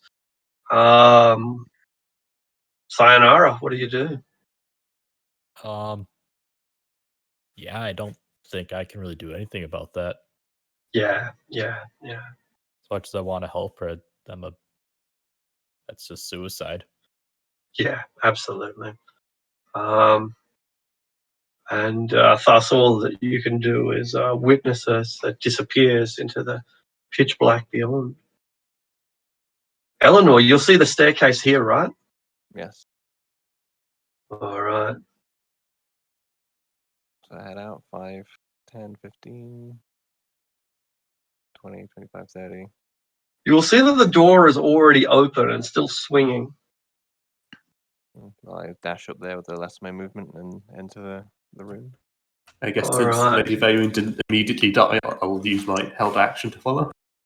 Absolutely. It's 5, 10, 15, 20, 25, 30. Cool. Lady Eleanor, there is rubble strewn around this room, and among the blood that's on the bed, the blood-stained feathers, the breakage, there's a huge hole in the wall here. The breeze is being left in from the night. You can see the starlight twinkling outside. The wall is the hole in the wall is huge, 10 feet wide, 10 feet tall. And the body of a male halfling, a body of Odin, is crushed underneath stones here. His blood's still pooling out. It's still spreading before your eyes. Just blah, blah, blah, blah, blah, blah, blah, blah, blah. All right. Well, he's probably pretty dead, considering how he's crushed beneath rubble. But we'll check just in case he's not. Sure. So you can make a medicine check or just use healing magic if you don't want to mess around. I wish I had healing magic. Yeah, I right. used That's it what all I up thought. already. I thought There you we had. go. And you can't be sure. Like it looks like a grisly death, but perhaps there's still some saving him. Alrighty. That's it. Talavash. Yeah, follow him up. Doing your best.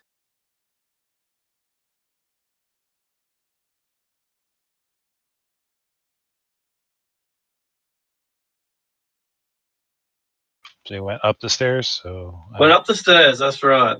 go dash up the stairs. Cool. When you reach the top, I'll move you down. It'll put you here. If you scroll down, you should see it.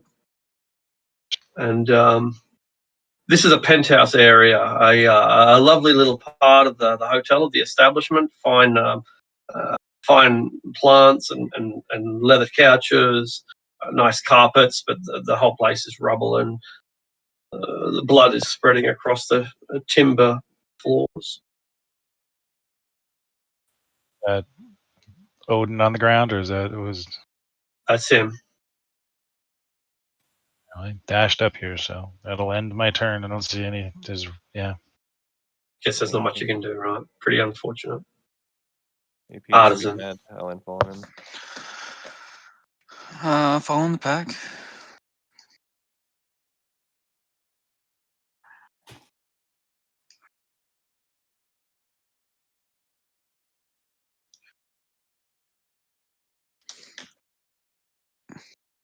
That's my turn. The giant runs off into the darkness as Mara struggles with the door.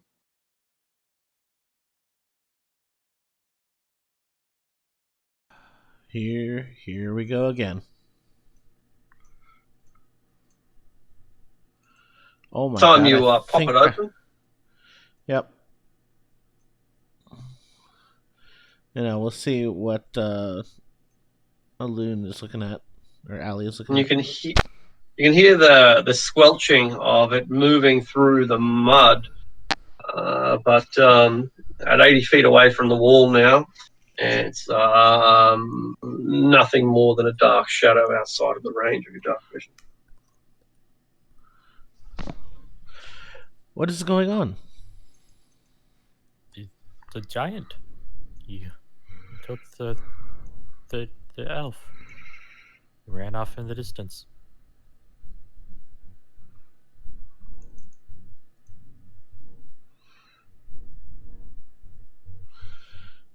Fair enough.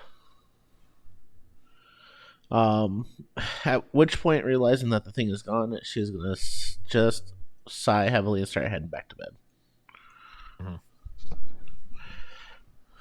Indeed. And I'll put Flightless and the robot down in this lower penthouse, but by the time you arrive, it's too late. The room is strewn with rubble. There is a huge hole in the wall. Feathers, blood-stoked feathers, scattered across the bed. The place is a combination between pristine extravagance and total devastation.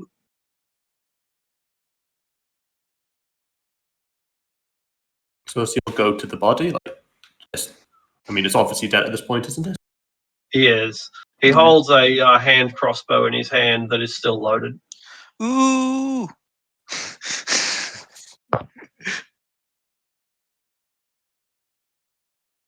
He's going to look for something like, is it like a holy symbol on the body?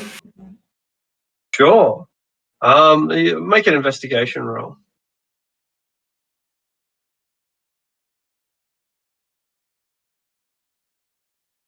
$20.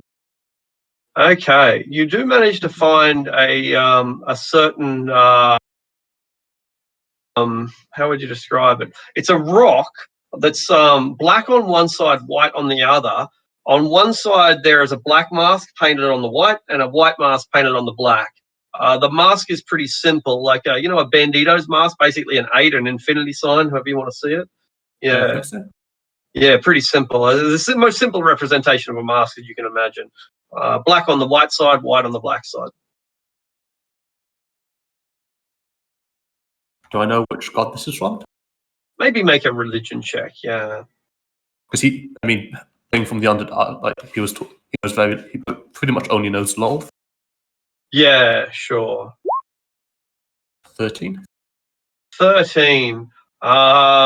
You don't know the god specifically, but the fact that it's like a Bandito's mask might lead you to conclude that it's a god of thieves. Or a god of people who like to go to the masquerade.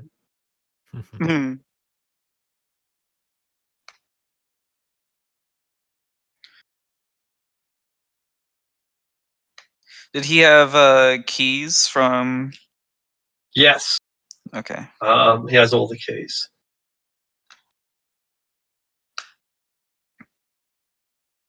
Yes, keys. Did you already pick up the hand crossbow? If not, I'll go ahead and pick it up. I guess he's taken the holy symbol, but like he'll like look at the crossbow and look up at like, I guess the royalty to see, like try to gesture like, does he have permission to take it?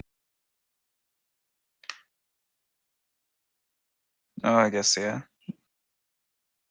So that was Lady I Eleanor, guess the I'll royalty. nod. The drow taught him well. Is there anything? Can I search for anything of note in the room? Absolutely. You can have advantage on an investigate check, assuming that you're going to take your time. I'm assuming these rubble were the windows, so we could see that something escaped out the window, kind of. Yeah, that's right. Something came through not through the window, but through the wall. It smashed its way completely through the wall. It was devastated. That was all that falling rock at the start, and jumped straight back out again. So it hit it with such tremendous force that even a stone building was unable to resist its force. Well, while they're investigating here, I'm going to go outside to the outside of those windows. No worries. I'll put you down there, and you can have a bit of a walk around.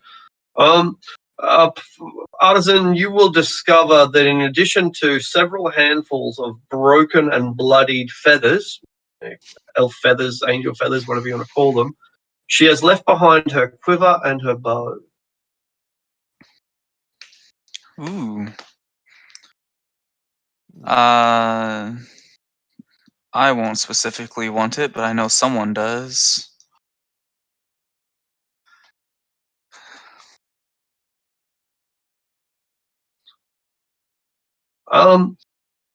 Delavash, you're looking around here, and the first thing that you notice is a complete lack of footprints. You heard the impact of it landing, even from inside. Boom! The thing weighs a literal ton. And when it landed in the earth, it should have sunk in, but it didn't, and it left no footprints besides. This is uncanny, supernatural. Can I do a survival check to see if I see anything? Yes, absolutely. It landed right there. There is not a single blade of grass that has been crushed. However, your survival instinct is enough to give you a bit of a sense of direction. Part of survival is orienteering, right? Of knowing where you are positioned. And the creature ran in an east-northeast direction. And was mentioned multiple times as the Giant of White Crag.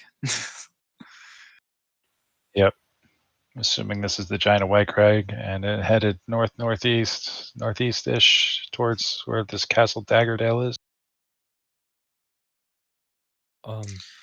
I believe it's working with the drow then. The drow said that they were hanging out in the White Crag, up in that same direction. Oh, that's where the drow were going to be? Yes, that's. And he where was they said looking the for base her. was. Yes. Oh.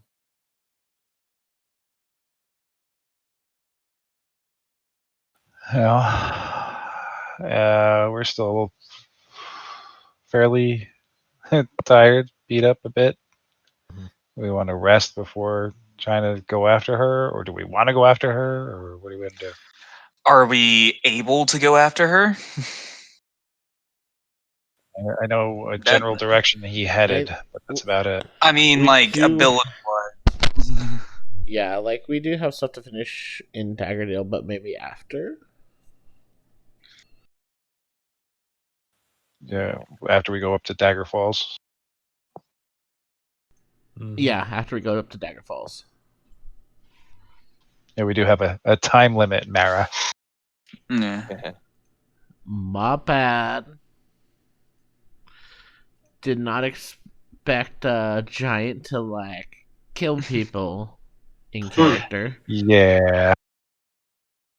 I don't think any of us did.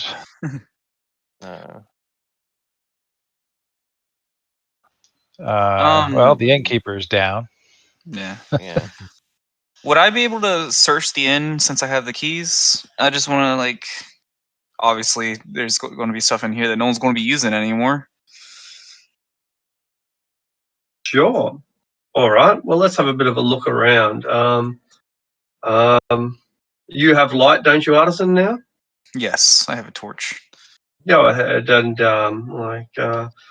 I'll open whatever doors are necessary.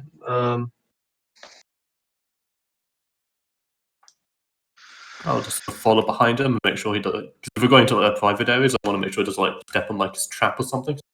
Sure. He seems like the type to have like a bear trap just like somewhere like they're not supposed to be. Yeah. Right. Yeah. Yeah. It would be unusual to trap one's own house, but he did seem to be an unusual fellow. Am I walking on a roof? Is this like the window? Where are you? I can't even see where you are. Oh, you're still back in. Oh, right, you're still back up there. My mistake. I'll bring you down to the other map.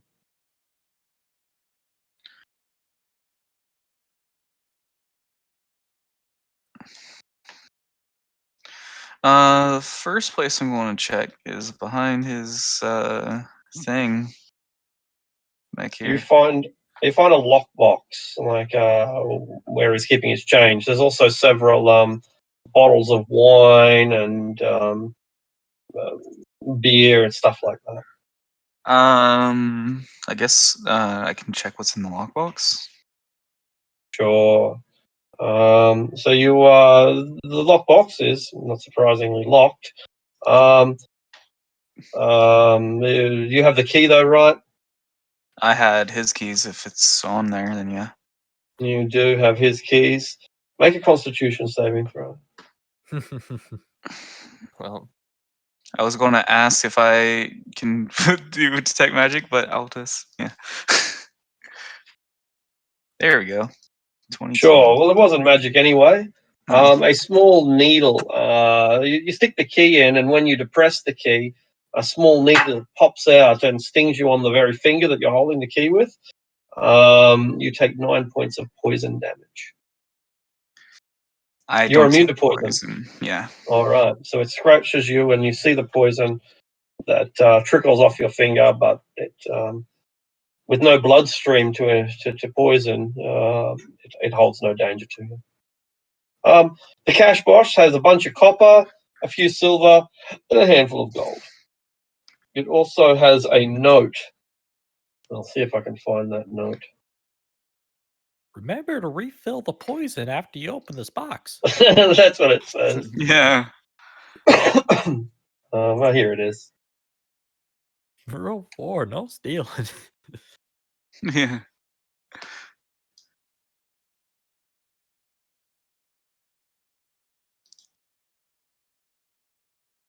So there's a bunch of bottles of wine, a few bottles of beer, some whiskey. That's all up on the shelves, but only a handful of coins in the lockbox. Hey, 6 coins. 6 gold coins. That's good. Hey. They are your gold coins. Stuff you bought your dinner and paid for your accommodation with. Yeah.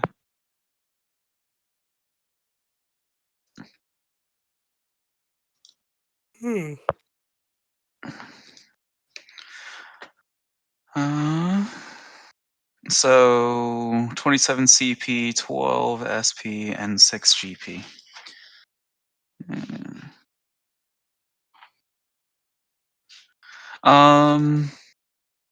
Beyond that, I'd say check this room. Yeah, absolutely. Did we- I'll allow Did we do the flightless. letter? Oh yeah, I forgot about the letter. Yeah, let's open the letter. Yep. No, I think I showed it. Or Don't did I forget to not? put away the cash box tonight. Yeah, that was it. Oh, the note just said put away the cash back tonight. That was the entirety of the note. Yeah, don't forget to put away the cash box. Oh. That note being in the cash box probably not as helpful. Not as helpful. Well, you As have to useful put as the it money should in be. sometime. I'll let Flightless said he was checking for traps. Sort of following Check him the door around. for traps. Yeah. You want to check the door for traps? Sure. Yeah, he'd do, I guess, investigation, look for like pressure plates tripwise. Absolutely. If anything would be trapped, I think it'd be the place that he goes behind his counter. At 9. Could I? Oh, Yep. never mind. I was going to say guidance, but he rolled. It's good. You spot a small string of bells hanging over the door frame, but you don't know why they might be there. Like little jingle bells that the elves hang off their boots at Christmas. I'm sort of guessing like if you open the door, the bells will like go off. That would happen. Yeah, absolutely. It would. Not exactly a cacophony, but an alarm system of sorts. Hmm. I guess is it possible just to, like untie like the end of the string and just take the bells off? No problem. You may add bells to your equipment list if you wish. If anything, those could be useful at some point, very specific circumstance wise. I Can guess he'll we? step back and gesture the door. All right. Can we open the door then? Yeah, absolutely. All right. So you open the door with ease, and you're out in a part of the hotel that I don't think that we visited yet. There's a well, a clear running well, although being dark, you might not be able to see the clarity of the water. But anyway, there's a well here. This is a granny flat. The door is only halfling sized. Hmm.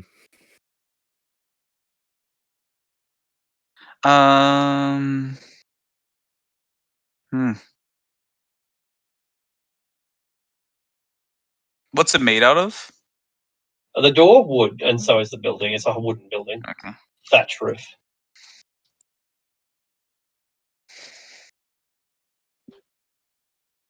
The door will be open, actually. He didn't have time to shut his own door. He just flung it open.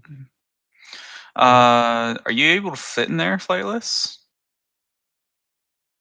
Through the door? Yeah. I guess you can just crouch down, just walk in. Yeah, it's a little crawl space, so it's probably about 3 feet high and about the same wide. So if we get down on our belly and wriggle, we could probably make it in. But Flightless would only have to duck and could probably get in that way.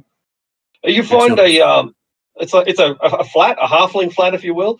It's also a kitchen. He did all of his cooking in here, preparing the meals. So imagine a bedroom and a kitchen combined into one, and I guess that sounds like a halfling's dream apartment.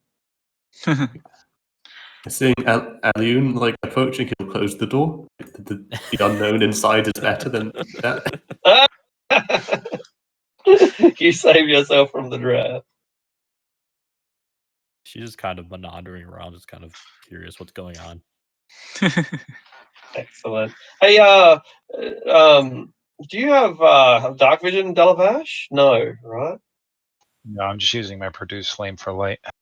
That's going to be good enough.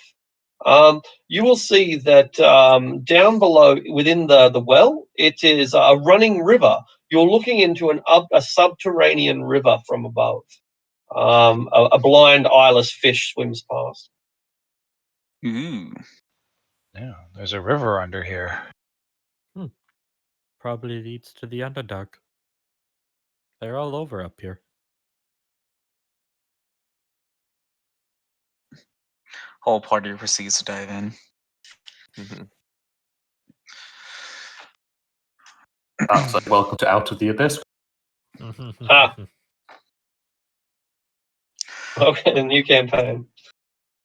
All right. So Flightless, you're in this room. There are lots of spices, a lot of spices, really. Some fruit and meat and so on. The halfling's bed, his clothing. Yeah, it's pretty well stocked, but simple also. I suppose just have a quick look around, like behind like the paintings, like under the bed, see if you can find anything that would be hidden. You lift the bed up, and there is a trapdoor underneath it. It is locked.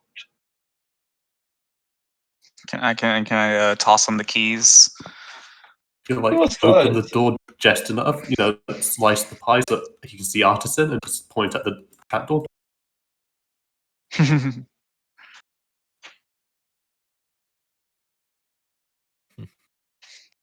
Gives keys. Opening the trapdoor proves to be no challenge. It is not trapped in spite of being a trap door. It opens up into a ladder, halfling sized, that only goes down about 7 or 8 feet before reaching a staircase. The staircase appears to be made out of stone and seems to be older than the granny flat itself. Maybe it's as old as the old fort. Maybe it's older still. In any case, it is a stone staircase, quite narrow, trailing off into the darkness. So you'll light a candle and just with some drow signal, just point out there's a passage. Do we want to go down it, or do we want to, I guess, search the property some more?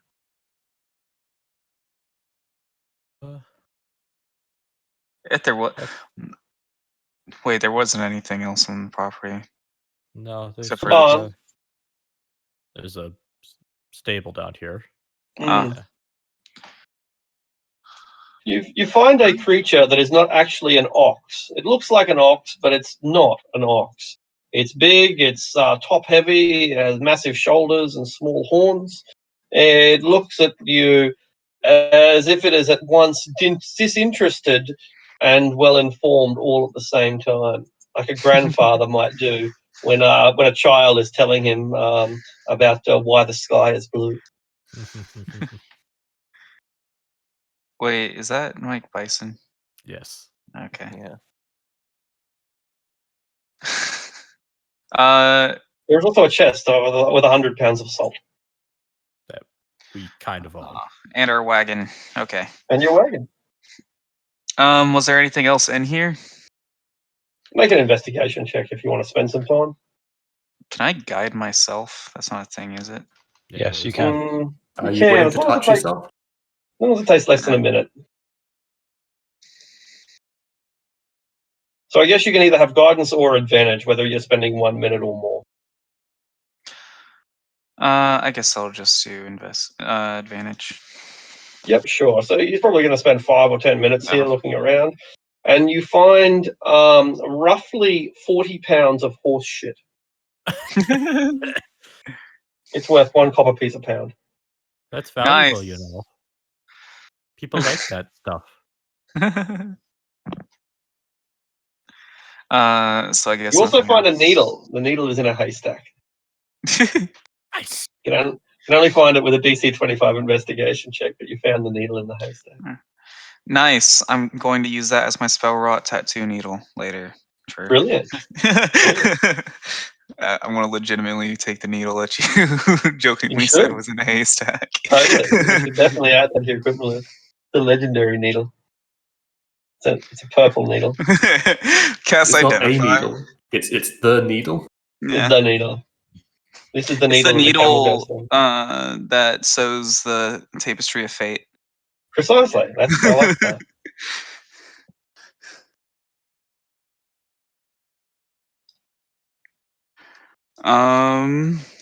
Then yeah, do we want to go down? Sure. Might as well. We could check the coop. Is this a coop?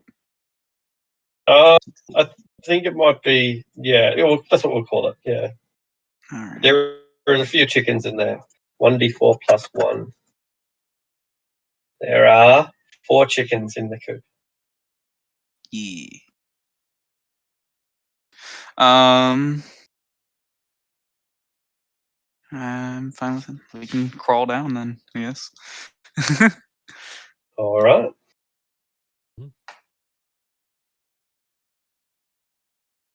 All right. So I might put you down one by one. Who's going first? Who's our frontliners? I'd offer to go down first. Yeah, I don't mind going down. I'd go down ahead-ish as well, because for frontline. Oh, so Ali, you're first? Sure. Is anyone Sure. going to get Mara? I was just gonna say, where's Mara? Back here somewhere. There we go. I'm going to assume Is you she got her. sleeping? Not And forgot she'll about get her. dressed. She'll get dressed and come. Yeah, I'd assume that I'd go put my stuff on as well by now. Cool. I had the worst joke that we're gonna. So I We're thought that still- happened after you took the clothes off, though. We're still working on not a long rest, right? That's right. We've had a short rest, but we haven't had a short rest since the giant turned up.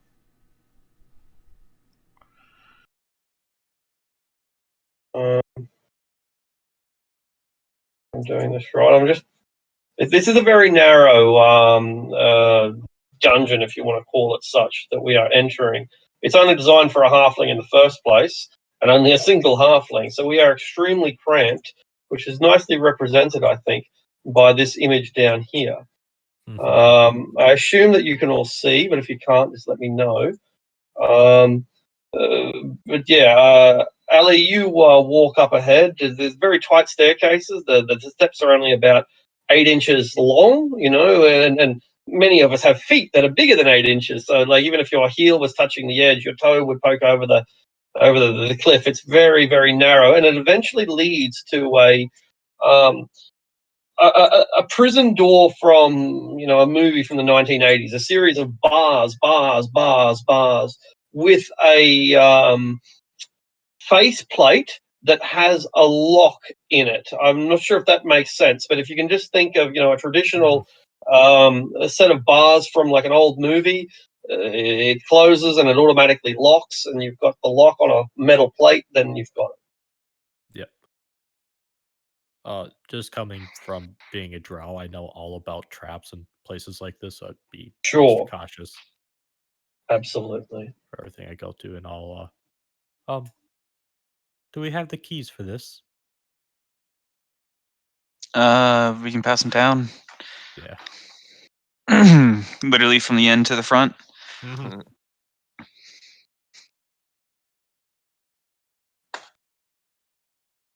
All right. I'll attempt to open the door, I guess. Just put the key in. Yeah, no worries. You open the door easily enough. You mentioned that you were mindful of traps, so I guess I'll take that as an investigation check. Oh, okay.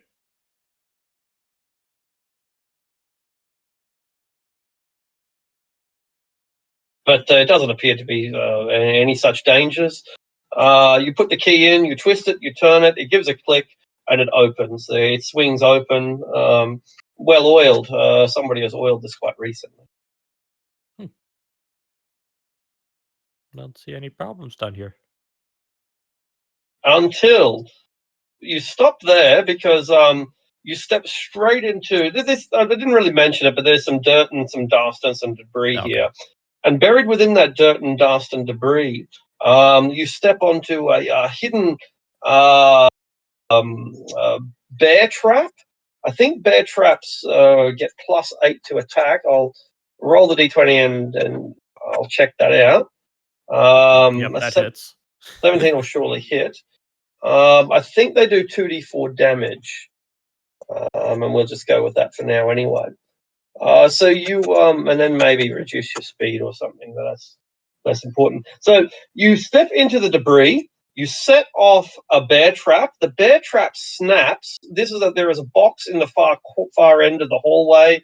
That box is made of wood. The lid springs off of the box. A mechanical crossbow comes out on a kind of jack-in-the-box lever, I suppose, and the crossbow also fires.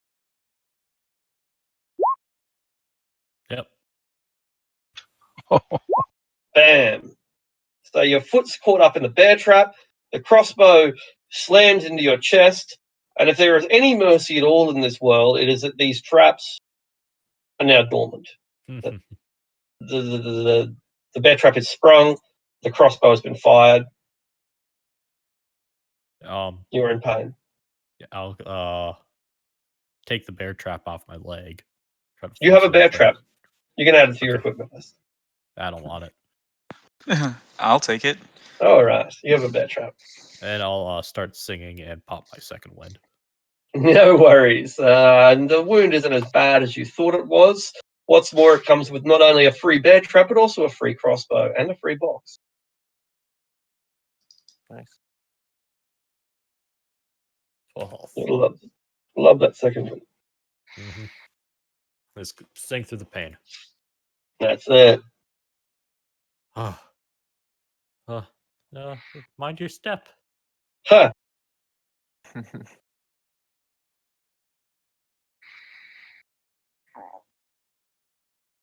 Pretty ingenious little trap. Again, the way the jack-in-the-box works, the thing's held under pressure. There is a pressure plate that we set off when we activated the hunting trap. The lid flings off, the crossbow pops out, it fires once, but it only fires once. It'll have to be manually reloaded, making it an effective trap, but only against a single target.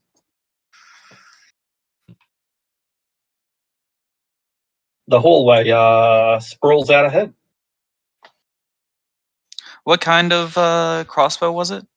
A light crossbow. All right.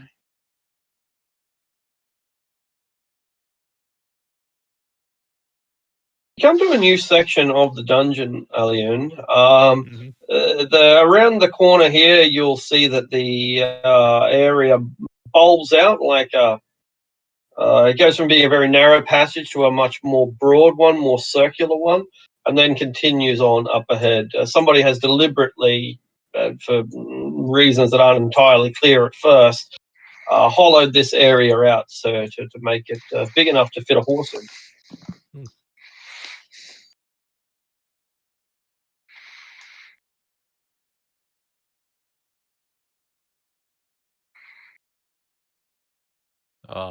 With the difference of the tunnel shape here, I'd want to take a closer look at what's in front of me. Absolutely. You can make a fresh investigation roll. This is a new sector of the dungeon, and so it's probably a good idea. But you don't see anything, no initial dangers. You look down on the ground, no pressure points that you've noticed, nothing obvious that you see. I guess it's safe. Well, watch your steps still.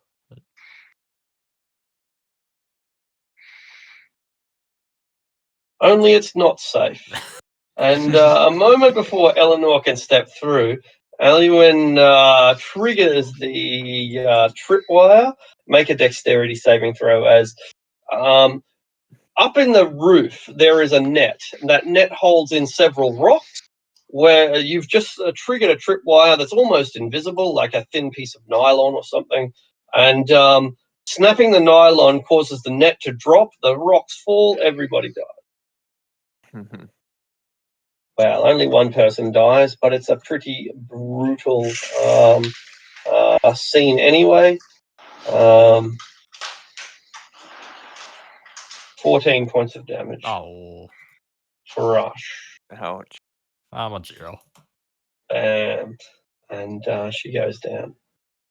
What does the party do? I'll rush up. We didn't long rest, did we? We only short rested. Only short Yeah. rested. Yeah, unfortunately. I can cure wounds. Still have the spell slot for that. Sounds like Somebody a time does. for it. You said what? I said it's good time. He said good time for it. I said I'm glad someone does.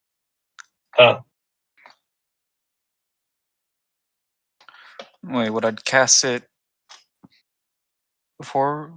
Do they have to stabilize, or do I have to cast, or can I cast it You now? can. It automatically stabilizes when you Okay. heal someone, brings them straight back up to positive hit points. She's still buried underneath the stone, but the stones are small enough, 30 pounds or so, that you're able to lift them off her. Oh, thank you. I didn't see that there. Yeah, This is time. Does anyone have to go right now, or do you want to keep going for a few more minutes? I'm I fine would with like to staying. go to bed. Yeah. Yeah, It's 1 all in the right. morning and I have to be up at 6. Then let's definitely call it there then, and we will continue this now. Well said, you guys. Goodbye to the internet. Thanks, everyone. Bye, Goodbye, internet. Bye bye. Goodbye, internet. Stopping recording. Who has